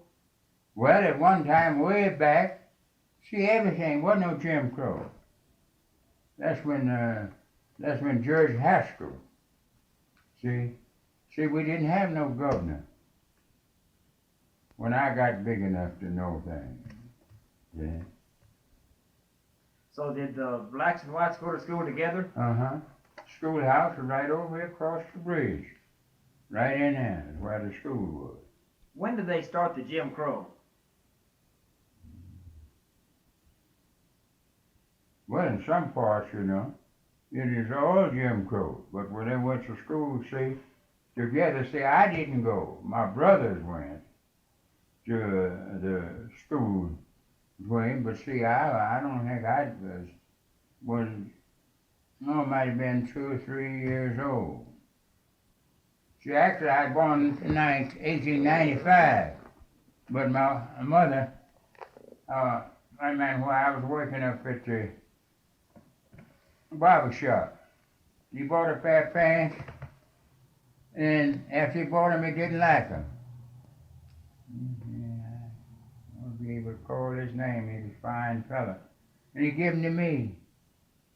And I wore short breeches like that. And I said yes, no, something like that to Mama. And, you didn't do that in them days, to nobody. Yes and no and like that, and it's come from me. Now, some people, laugh and get mad at me. But I said yes and no all my life. And I can't get off of it. Yes, ma'am, or no, ma'am. Because even in the army, see, you couldn't just walk up to the captain and tell him this or that, or Captain, I want to see you. You'd have to say, Captain Jackson, I have permission from the sergeant to speak to you. Maybe say he got time. Now, you joined the Army in Illinois. Sure. Why'd you go to Illinois? Huh? How come you went to Illinois?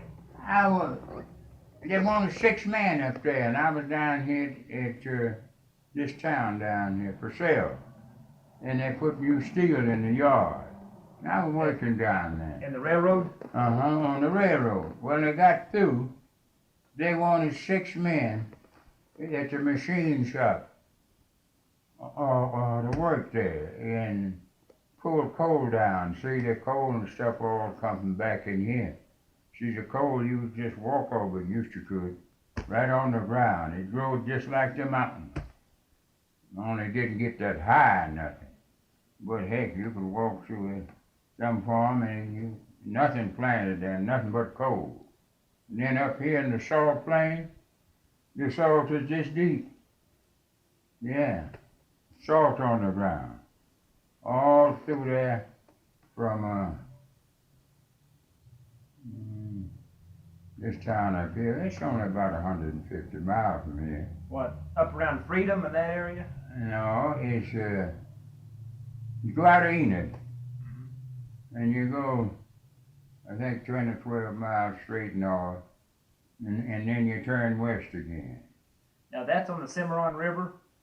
Oh, the Cimarron River, it comes from back in here. It comes from back, I'd say somewhere over there near the lower Colorado. Now, up there, oh, that's the,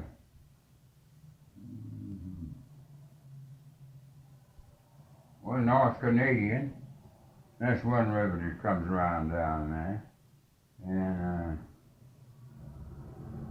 it's 2 or 3 comes in there, and they all make the Mississippi River up in there in the Missouri River. up there from Omaha. When you go across the river there, so you're in Nebraska. Tell me about joining the Army. Why'd you join the Army? Well, I seen a parade one Sunday, and I didn't thought about it. And then I says, "Hey, I want to be in that." Yeah, I just like the looks of them. I just happened to be out there on the street, and they had a parade. Where were you? What part of Illinois?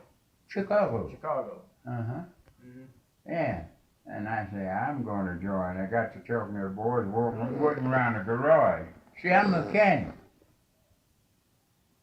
And I've been pretty good mechanic. Nobody never fired me.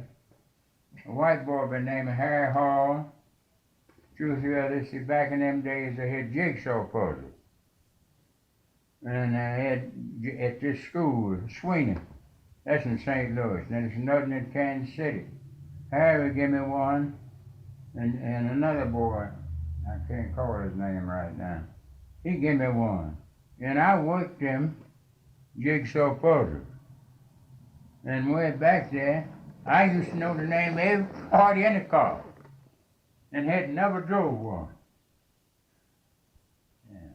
I never drove a car, but I could name every part and notice when I see it. Yeah. Yeah. Where you take your basic training? Well, we train. We got a big army and stuff right there. And the army on, that's in front of our army. I mean, did you train in Illinois? Sure. Oh, did you join the National Guard? Sure. Oh, you joined the National Guard? That's a National Guard picture. Okay. What unit were you a member? 370th Infantry. No. 8th Illinois. That's what that picture is. Because when we transferred, and they transferred us in to the regular army, see, then the number was 370. It was in machine gun company, my company was. What was your salary back then?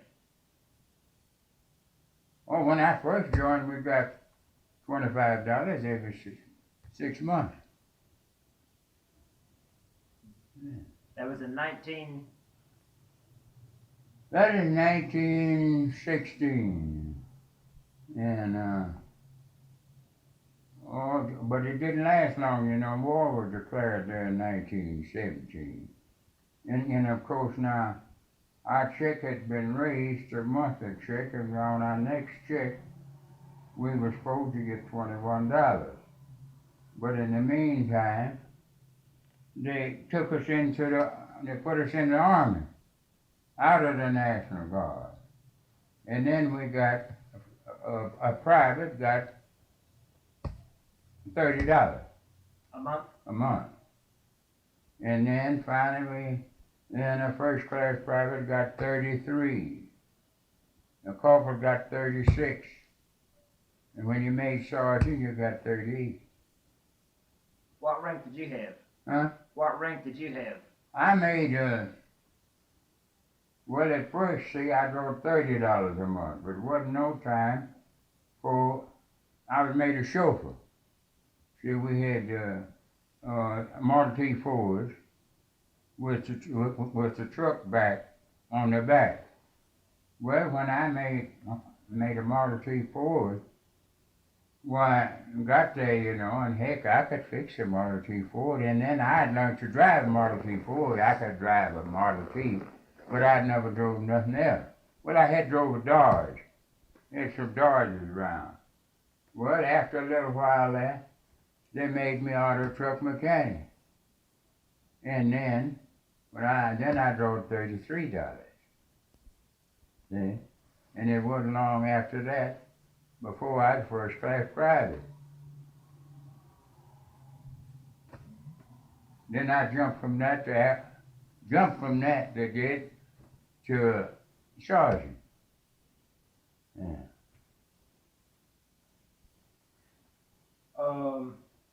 The 370th was an all-black unit. All black. What about the officers? All black. They had black officers also? Uh-huh. Okay. Yeah. Who was your captain? My captain at that time, a training captain, was Captain Gwynn. And my first sergeant was Sergeant Parker. I think he had eyes in the back of his head. You get out of step, and you go up there, and they called me Bug. That's my nickname after I got in the army. Why? He said, Bug, you out of step, and he's up there, he could tell it. How come they called you Bug? Huh? Why'd they call you Bug? I don't know, he nicknamed me that. Started calling me Bug. Did you go to Houston in the Army? Uh-huh. Trained down there. Were you there for the big riot? Right? Uh-uh. Did you hear No, about we that? were packed up and ready to go. And as I left the army one evening, after retreat, and as we come down to the corner, and the paper boys, Chicago Examiner, and Chicago Tribune, they're running everywhere they were. Tell all about the Houston riot. Houston riot. And that was, see, I never were even down there where the camp were, but when we went, they had moved them to San Antonio, and they hung 13, and well, there's 57 in all. They hung 13, and the rest of them went to penitentiary, and some of them got well, they run from 2 years to life, and from that to death. What caused that, Rod? What was the reason for that? Never did know. And you can see the water tanks and such as that, but in the southern Pacific tract come right through here. We in Camp Logan over here. And I never were down there. We never were in that issue. We wasn't down there. In the 7th White Regiment, see, they were them that were advance guard in there, but I wasn't in the advance guard. But they were advance guards, the 7th Illinois White, see, and they the ones that was over the men that was in the first drive that went to Houston. But none of them was in the They didn't know as much about it as when we got there. Well, we've been reading the paper, and that's all I know. Now, of course, you know how the paper is. It's full of it. Tell me some stories about Basic. What happened? Huh? Tell me some stories about Basic. About Your basic training. about basic training? Yeah, with Sergeant Gwynn and the group. Oh, they learn you everything. I started off washing pots and pans. Then from that, I started to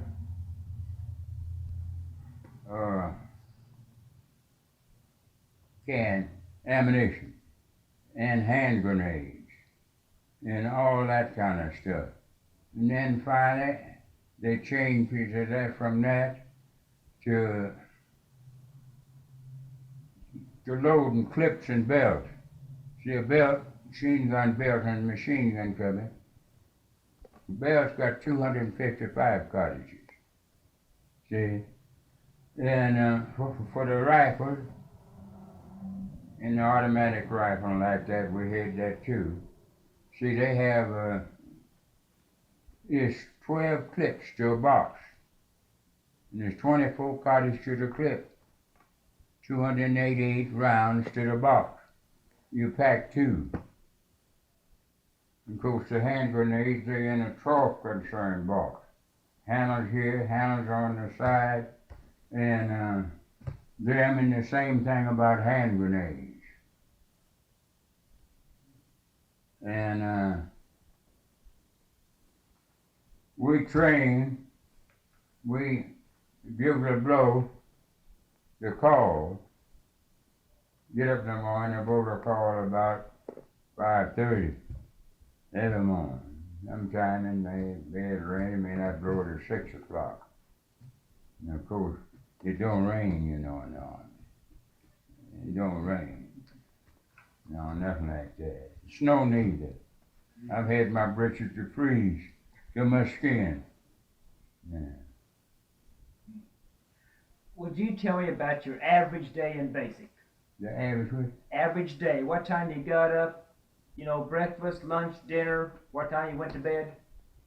oh, we got up at, no time, a special time. See, the bugle blows at 6 o'clock.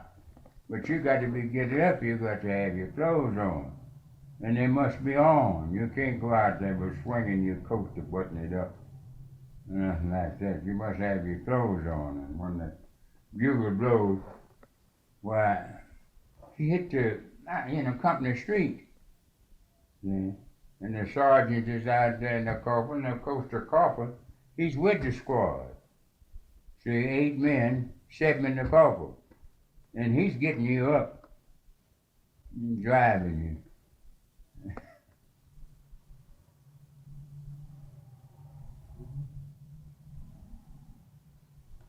What Yeah. kind of? Tell me about your food.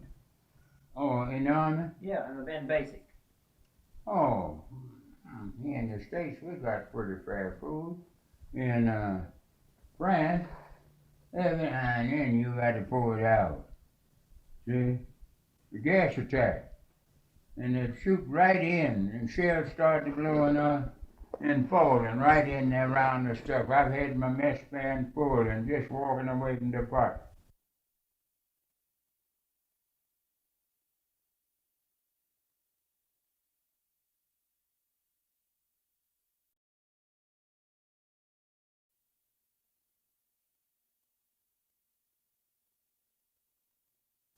But, and when we went to gas school, we went to the French gas school. General Jeffrey and General Joffrey. And of course the French people, the French, officers and stuff, they learned and had a great big old tent. And if you get in there, you put it, they fill it full of gas. When you can't take no more, run out. And I got to the place, well, I could stay good as it did. And I fell out 2 or 3 times. They drug me out where I got air. But I got, after maybe an hour or something, I was all right again. And of course, with the gas, you can't shoot it all the time. See, the wind's got to be on you. See, if he shoots the gas on you and the wind's coming, all over there, he shoot it on himself too, or the wind brings it back. See? And that's the big hip that you had with the gas. Tell me about the boat trip over. Huh? Tell me about the trip going over. Oh, we went out of Newport News, Virginia, going to France. We got out there at Cape Cod.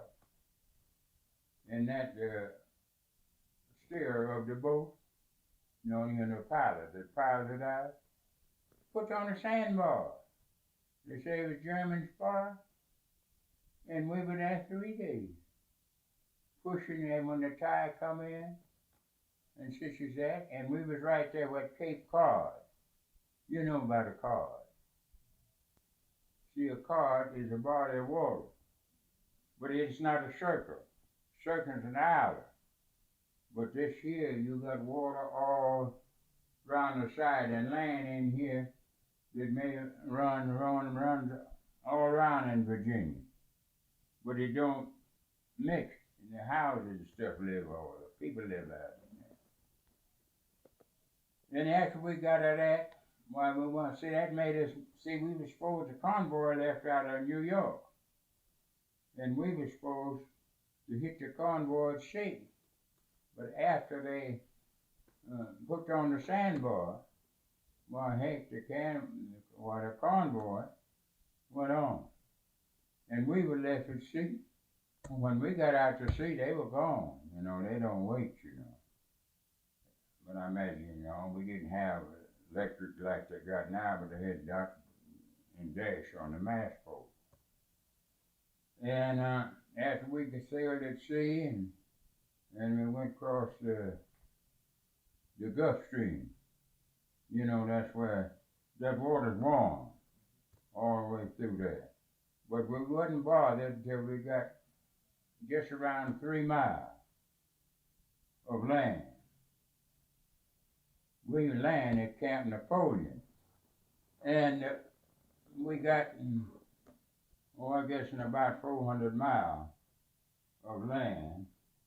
When we woke up one morning and looked out, there was another ship there with us. The same thing that happened to them. And I don't know whether there's any colored on that boat or not. But see, you do this. See? You zigzag? Zigzag. See, that's to keep the torpedo from the submarine from hitting the boiler room. You know, ships by steam. And you zigzag. And they stayed maybe a half a block behind us. But both ships are doing this, doing that.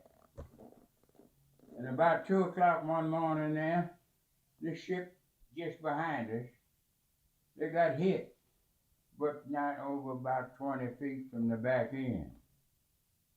And then we got orders, and the light battleship Covington come to us. And she come, and it was pitiful there. No, she was already there when they got hit. She come to us about the night before. And she had her lights on and everything.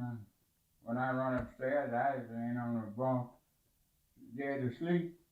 And them boy told me across the foot, and I thought he said, "I ship." He said, "Man, get up. The ship's here." But I bet there's the other ship.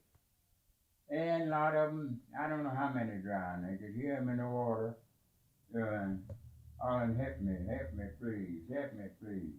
I can't swim. And heck, that water jumping high as that potion coming. Oh, it was some storm. Yeah. What ship was hit? I know, they put no name on them during the war. No, didn't know the name of it. What ship were you on, do you know? President Grant. That's the third. That the Fatherlands up in them days is the largest boat. And then the number 2 something else, but it was third in size. Order the big one. Was it a German ship originally? Huh? Was it a German ship originally? No, I think them are English boats, I English? believe. Mm-hmm. So you landed at Camp Napoleon. Yeah. Where's that located in France? Oh, it's about Is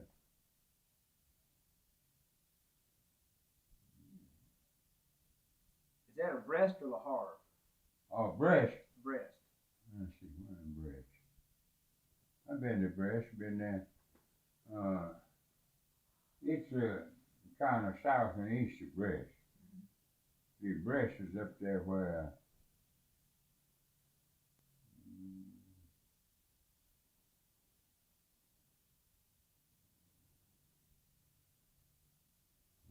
I remember things too good right now. But let's see,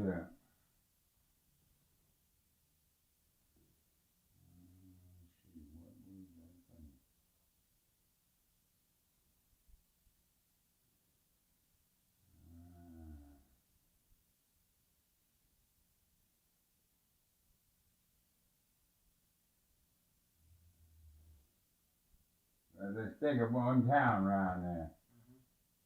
Granville, and then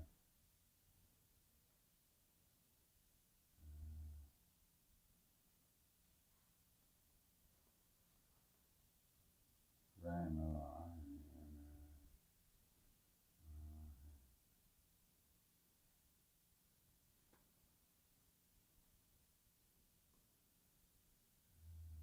then the Brest gang of time. Didn't tell you nothing about it. How did the French people receive the black soldiers? Did they treat you any different from the white soldiers? No, they treat us very nice. The war's so tough. But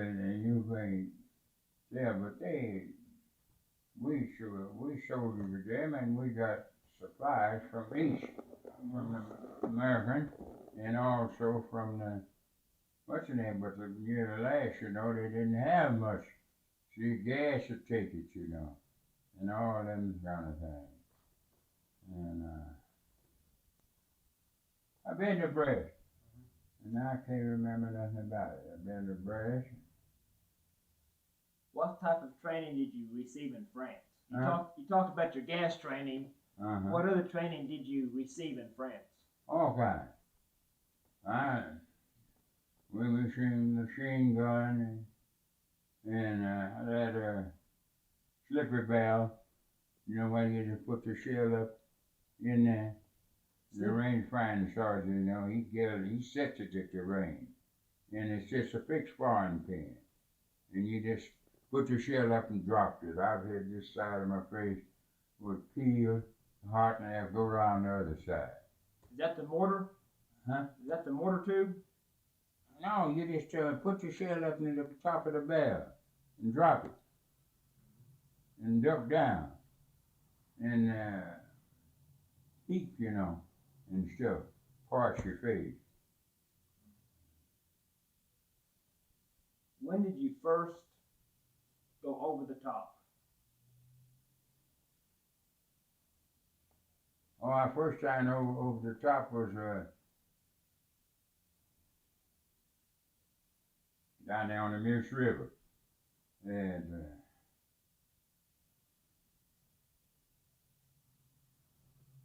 I think that's out there in Brad. Yeah, but anyway, there's that mountain in there, that was a French fort. But the Germans organized. They had took it. See, the French, when they first shot that gas on them, see, they didn't know what it was. They didn't have no gas mashes or nothing. And they was lucky enough to capture 2 or 3 Germans, and they had gas masks. And when they found out what it was, but the first I heard them say, they made the mask all right, but the chemical, they didn't get it right. And then they had to still run. See, that's how they got so far in France. But Fort Des Romanians, it was the name of that mountain, down on the Moose River. And we got 2 or 3 wounded. We didn't lose many men there. But we got a gang of fellas gassed, and some gassed to death. You take fellas that chew tobacco, and Sister Daddy didn't know, and it had that old mask, you know, and it had them tubes in there for you to breathe through. You put a mask on the mouth full of tobacco. See? And they shot that coal, and they put out that chlorine gas, heck, and you get strangled and puking in the thing, and the tube stuff up. Well, he dead right away. Well, and as we learned, you know, those different things and so forth, and they fooled us there. We went around and they brought all kind of artillery and stuff up there. And they blew that place all to pieces. And they had that St. Tina's was the name of that machine gun. And you see, you can set them, and you can set 5 of them here, and one man can take care of them. It will, when it goes off, why, it catches that gas in there. And as the gas leaks out, and when it gets so far out, it allows the trigger to go down, and it drives a firing pin, and the shell, and it fires, come back again, in one man. And heck, on the side of that mountain, they had 11 guns, and I don't think there's over about 20-some men on them, in all. See? And then we come out of there, and then that's when we went back into the Meuse-Argonne offensive. The Meuse-Argonne offensive run on into Germany, and we crossed the Marne River. When you cross the Marne River over there, well, you're in Germany, and we crossed the Marne River. The French had took the mines and everything up, and it was all clear. And 6 paces. It took us 3 hours and a half to cross the river. But we never had a bit of trouble of going across the Marne. We had animal trouble till we got 6 or 7 miles up in there. And, I've heard of the Rock of the Marne. huh? Have you heard of the Rock of the Marne? Yeah, the Marne. Yeah, that's as you, the Marne, that's as you go into Germany. In the Marne. Okay. Uh-huh. And, they fool you all the time. They do this, you know. They, and you can shoot in there and throw shells into a bunch. And when they leave, you know, there ain't nobody there. Yeah, they carry dead with them. Yeah, I hide them, you know, in the bushes and stuff. And then they retreat. And you think they retreated and their reinforcement was getting low. See, and the men was getting weak. And they retreat. But you think you driving them. They go back and meet the reinforcement. And you go running on in there. And when they get, pretty soon they coming back and got a new army. Yeah. Yeah. And they'd set you on fire. And then another thing. Hey, you know, at night and so forth, of course you can't take aim or nothing like that. But they keep that far there. Just like that. See? That's a case you stoop 'em over and so forth. And you get your clearance in the daytime. See, I'm looking to see where that you can shoot and the bullet will go on or it'll go in the ground over there. You see? So you have to get that in the daytime, don't you? Liable to be shooting and shoot all night and then shooting in the side of the hill over there. Just same as I was down there. Just as far as I could get would be about right up here. Yeah. Shooting. If I aim over the way the land goes, heck, I'm up there. See, all the bullets going up there. Would you describe the inside of a trench? Oh. Yeah, we dig the trench, the main part of it. Oh, I guess something like that. And see, you throw your dirt facing the enemy. Well, when you start to dig in your trench here, and when you get down, see, like this, the dirt that you throw up here and so forth, see, you can stoop over a little, or maybe in a lot of places you don't have to. And then you got to make water dishes. See, so the water run out, so your trench won't fill up full of water. Then you have a toilet, and every so many feet, and then see, your trench is coming along like this. Well, now this is what you call a parapet. Comes out here like that, goes over there, and about 12, 15 feet, and come back. That's if he gets in the trench, where he can't shoot straight down the trench on you. So you put them parapets every so often. Then you got to have your latrine in there. You know, that's your toilet and such as that. And you dig it about like that. See, it's got to be big enough where the men can pass by one another. See, going up and down the trench. And then at these parapets and such as that, it's got to be big enough there with a box of ammunition, or big one, or whatever it is that you can, ammunition or hand grenades and what, that you can get around the corners. See, of the parapet.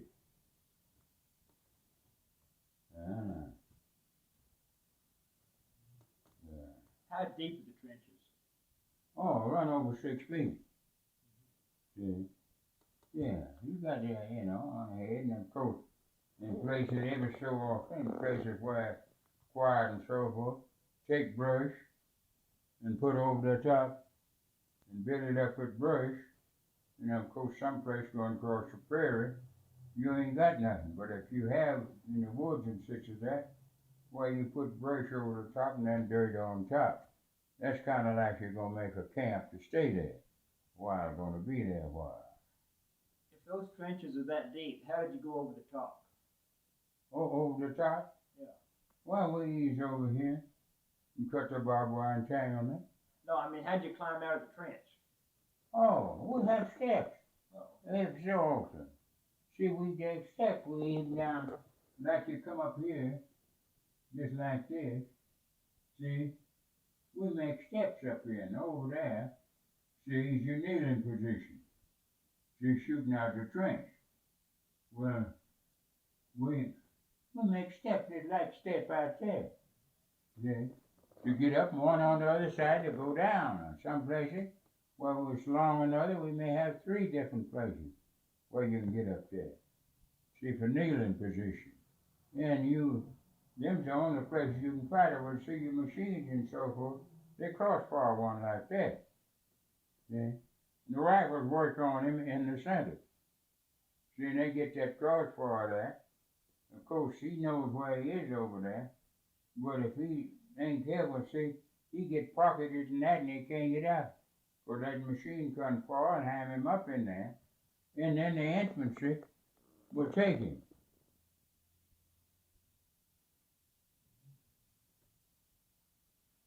When did you first see the Germans? Huh? When did you first see the Germans? At Alsace and Lorraine. Tell me about it. That's the first place. Well, our artillery was bombarding us right along, but Alsace and Lorraine, that was a big front there, and I guess I don't know, but the soldiers was way up in the tower. Yeah. See, that was the whole army in there, you know. But see, see the Western Front, 500 miles wide, run clean up to Norwood. See? Well, up on that end was the Scottish and British. And then on down and around here where it was General Pershing. Now you know that was our big general. And we had about 30 miles of that. Yeah. Tell me about Pershing. What kind of man was he? What kind of man? Yeah. He was what's his name? Hmm? He was a what's his name? Yeah. Why, heck, you know what? The French was seesawing and so forth, and he was under them, and he told them that he was going to take his men and go home. You know, boss me no more. Let me have so many miles, and we'll take care of it yourself. And you know, the people all up in Philadelphia, all through Pennsylvania, did a smiling. And finally, well, they did that. But he was going to leave. And then he put an army in there, and when we got to, let me see, Dunkirk, and there they tried to bargain with him. They wanted their stuff out of there. They told him to give him some hours and they'd get the stuff back, and they wouldn't be bothered. And he didn't do it. And heck, he went through there, but he killed so many Americans there, till they changed the names. Too many to move. Yeah, and that's how he killed him.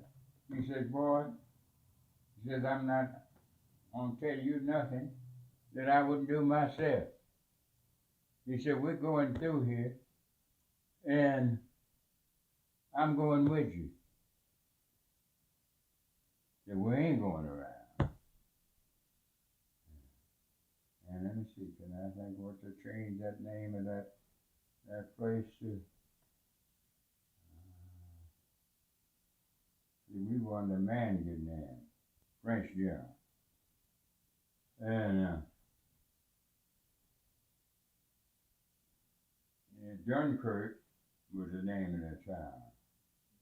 Flanders Field. And they buried them all right there.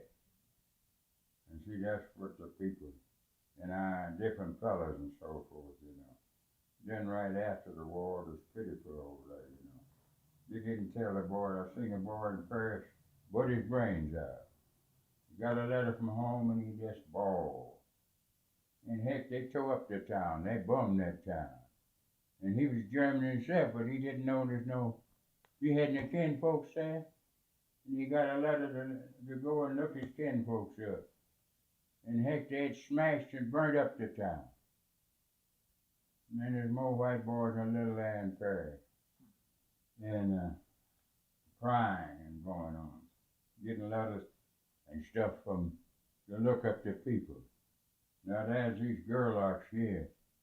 They're those, you see old man Gerlach talk to me and him once, and I didn't know it, and he called some name of some town. And he just bawled and asked me not to say it no more. See, because he couldn't stand it. Those they all dead now. Just the younger people. But all the people was killed in that war. I think they had 5 or 6 brothers. They was all married and had kids and stuff. And of course, those kind of things. There's just hundreds of soldiers in that position. Tell me about the day you were wounded. What happened? Oh, well, I got shrapnel wound in my Can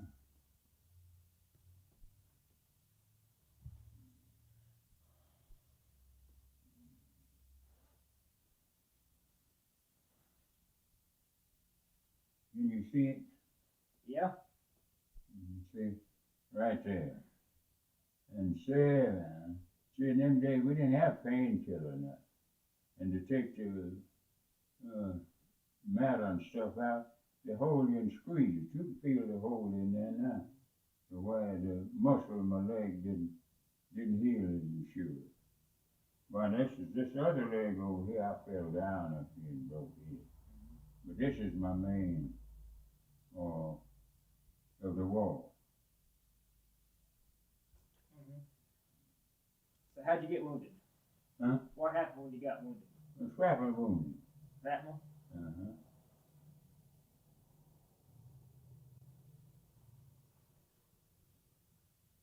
Where were you? Huh? Where were you? And the mule shot on the fencing. That's sitting that close to Verdun.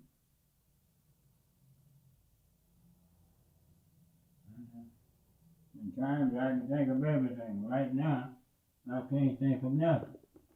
And then, I got gas. I got gas 3 or 4 different times. Tell me about that. What happened? What come out of it? Well,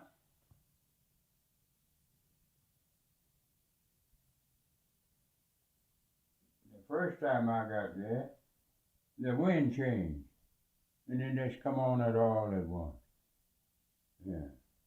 And the fellas didn't have time, when I know what is going on, I know the machine other fellas, they had the gas mask on. And I didn't even know it. And heck, and by the time then I got my mask out and put it on, and I heaved the mask full. And after that, and I take it like this and let that stuff run out of it, you know, so it wouldn't smother me. But I got gas and all that. I was in bad shape. And then you first, you know, with that tear gas, and you stay as drunk man, say much you can do. Yeah. What kind of gas was it? I'd say that was tear. But now, you see, I have bad rectum now. And I think I must have sat down in some mustard gas.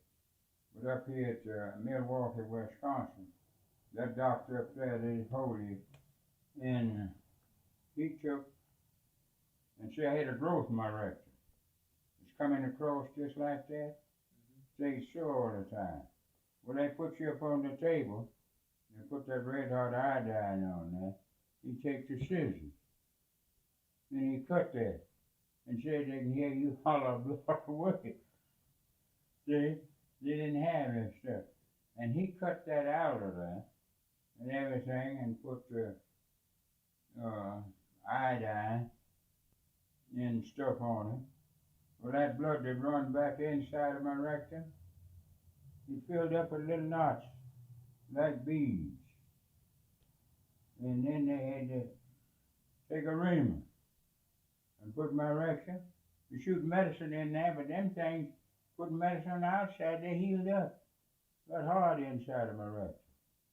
Well, they had to turn around and take a reamer, it wouldn't heal up, and grind them things loose, so they, when the medicine would, go on through my body, get in the blood.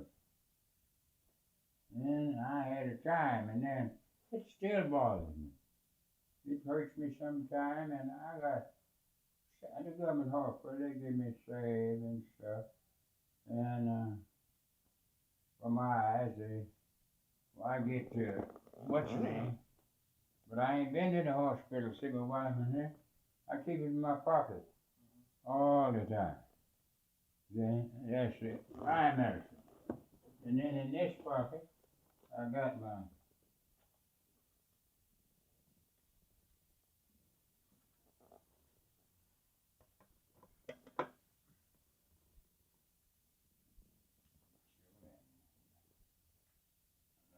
stuff out of my pocket. It's aspirin. I go down on the creek or somewhere and fishing sometimes. Sometimes I forget it. I take one of them headaches and sick and so forth. But I carry that all the time. And then I have one of them kind of sick spells from the gas. Why I put that in there. That's not a diamond. And I got that in Kansas City. Up there on Main. It's a Jew. I think I gave $1 and something. But I soaked it this time for $5. Gotta jump at it, but I get it out.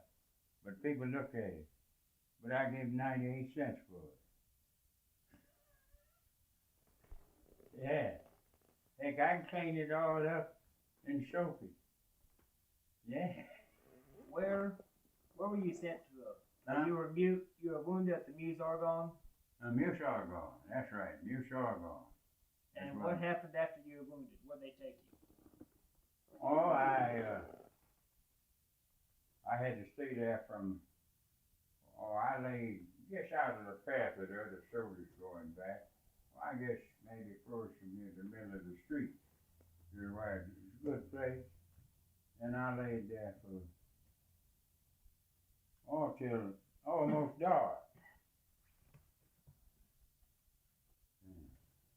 almost dark. Uh-huh. Not so long. Well, I guess it.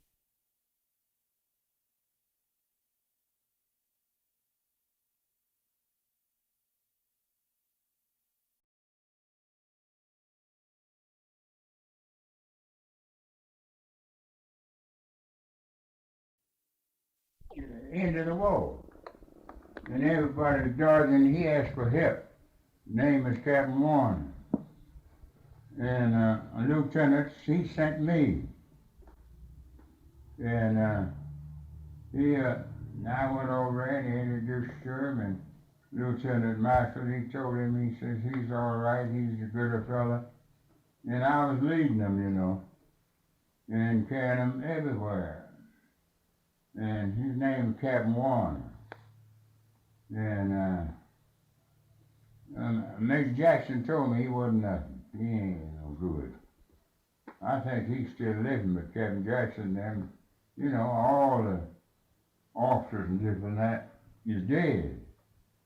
Colonel Dennison dead, Lieutenant Colonel dead, Lieutenant Travis, and all of them, they're dead. And the last time that I was back in Chicago, why, everybody out asked for it. The boy, good friends of mine, he's dead. Oh, we don't know exactly where he is.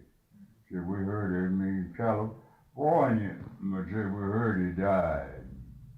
Then you go to looking for fellas, you know, and you get on up there in age, see, and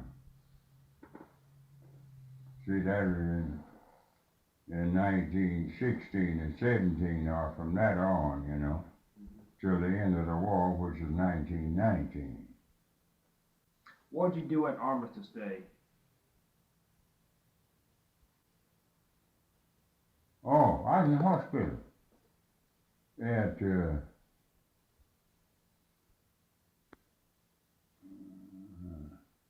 a place, let me see, I can't call the name of it. But anyway, everybody wondered what was the matter. The kids all at once run out of the schoolhouses and is up on the second floor. Some asked me what was going on. And see, I was in the, where I stayed, in Ward 34, see, the big old building, you know, and high in there, I was way up. And of course, I was looking out the window, and the kids run out, and the whistles were blowing, and the kids all were dancing and going on in the streets, you know. And the next thing about it with us, you know, you learn maybe just a little French. And every time you meet somebody else, they ain't saying that. And the worst thing that I think about the Army, I think they ought to teach these languages in school. It sure help in case we're going to have another war. Yeah. Now, when I got hit in the head, here the piece of shrapnel burst through the helmet. Jim Jackson never sent me to war, but he didn't know how to ask the people. They didn't know what he was talking about. You see, now you may be here and you kind of make friends with these people. You get over there a little further, you get over there, or you know from them working the hands and stuff, you know. Get over there and heck, them people don't know nothing they say. And they don't even know how to work the hand or point this or whatever. You don't know how to ask them. See? Or how far is the front, or what's going on, or nothing. You see, you can't, they couldn't, somebody should run in there, and the people nice and friendly, but you can't talk their language and they can't talk yours. And them English people, they say we don't speak good English. And I don't think they do. Yeah, they say Americans don't speak good English. Say we speak brogue. Yeah. So you think we ought to teach the Army the languages? Sure.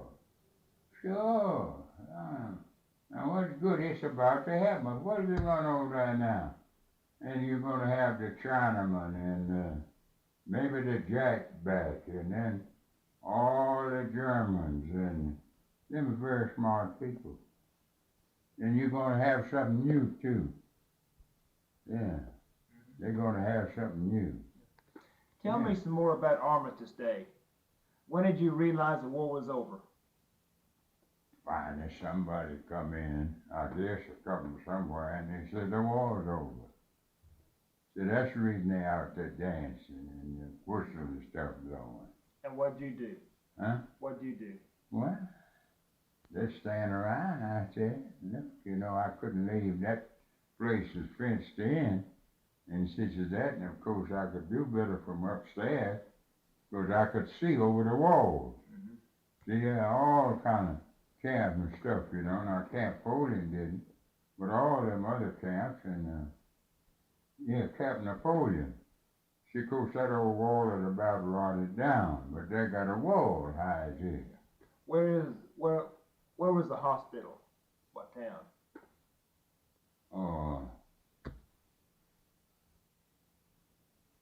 It was maybe, Camp Napoleon, the hospital, was just about like going uptown. Oh, so you were at Camp Napoleon then in the hospital? That was the first, see, that's where we landed. went into Camp Napoleon. So you were back there then, in the hospital when you were wounded?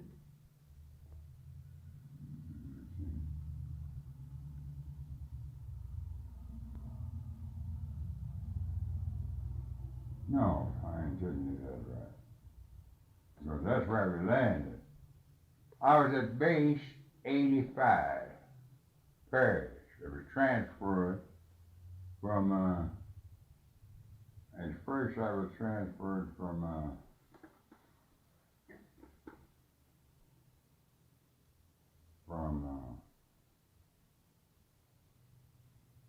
the Scottish Women's Hospital to Paris. And then I was transferred from there to base 85. I think I'm about right now. So you were in Paris when the armistice was signed? Oh yeah. Yeah, base 85 is in Paris. But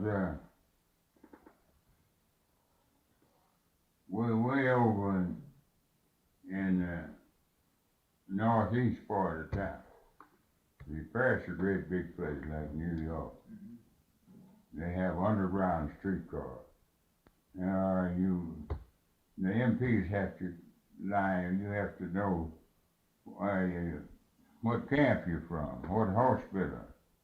Heck, you go down under the ground here and get on the streetcar. And when you come up, and if you look up there and see the signs and everything, it's lit all up down there and so forth. You come up and you look at the sign, but heck, you can't read. You know what it is. Yeah. So when did you come back to the States? Huh? When did you come back to the States?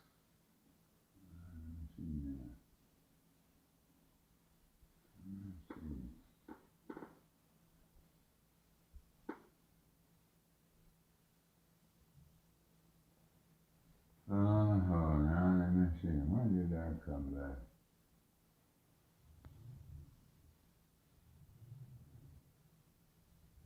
Well, I come back on a hospital ship. Night, hammocks. And they put the hammock up there and across. And it's built up down at the cells and stuff the same as a jail cell. And they put all we landed at Newport News, Virginia. And I went into camp, what's his name? What, he wanted to go to the toilet or something? Oh, no. I couldn't say he went right in there.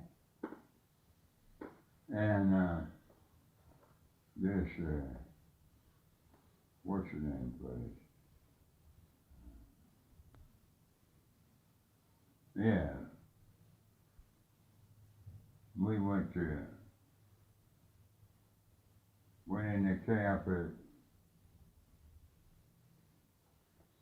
the 372nd, yeah, I think the 372nd was there. They were from, a lot of those boys, that was their home. We went into camp,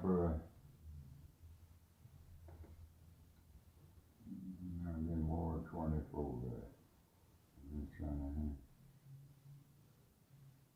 Camp Dix, New Jersey. No, that's Camp Dix, New Jersey. That ain't right. Camp, Was it Eustis? huh? Eustis? Houston. No, Camp Eustis, Virginia? I say you don't came know in about Camp Houston, Virginia. I've heard them talk of Fort Sam Houston. Yeah, that's in Texas. That's in Texas. In Newport News, there's, were they at Norfolk, Newport News. Virginia? It's in that neighborhood. We was at Camp Dix. Okay. Yeah. And did you go back to Illinois or back to Oklahoma? Well, I come back to Illinois. When I had to come back there, that's where I discharged. Yeah. See, When were you discharged? discharged in the ship. Or down there from the city. I had Duke is down there. There's all of them. Yeah.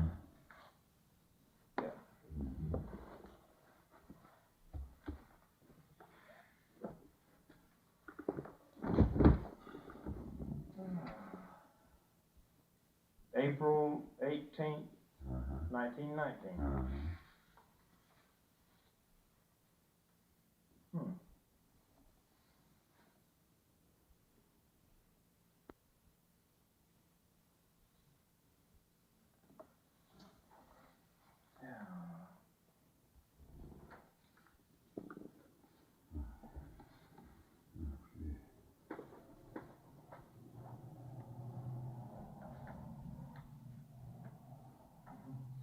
You have any more stories about the war, or Huh? you have any more stories about the war, or? When I think of them, I don't know. Heck, I can think pretty good at times, you know, the time. Heck, I can't think of nothing. But now sometimes I can sit here just calling the name just straight, just like we traveled, the different fronts that was on. And heck, you know, come I can't remember nothing, huh? Yeah. But for our display, I think Mr. Pitts would like to borrow your Purple Heart and your photograph for the display if we can. I told him. Yeah. I told him I'd take him down for it. And also, I'd like to bring you down 1 or 2 days for the display so you can meet the public that comes in and they can talk to you, if that's okay. Sure. You'd like to come down to the museum and we'll come up and get you and take you down and bring you back? Well, I tell you, I go anytime when my wife get a little better. See, I go out there now. See, I go out there every night to the hospital and stay. I stay all night out there every night. Okay. I go Mr. back. Smith, let me go ahead and cut this off. Thank you. You want me to stand up? No. Uh-huh.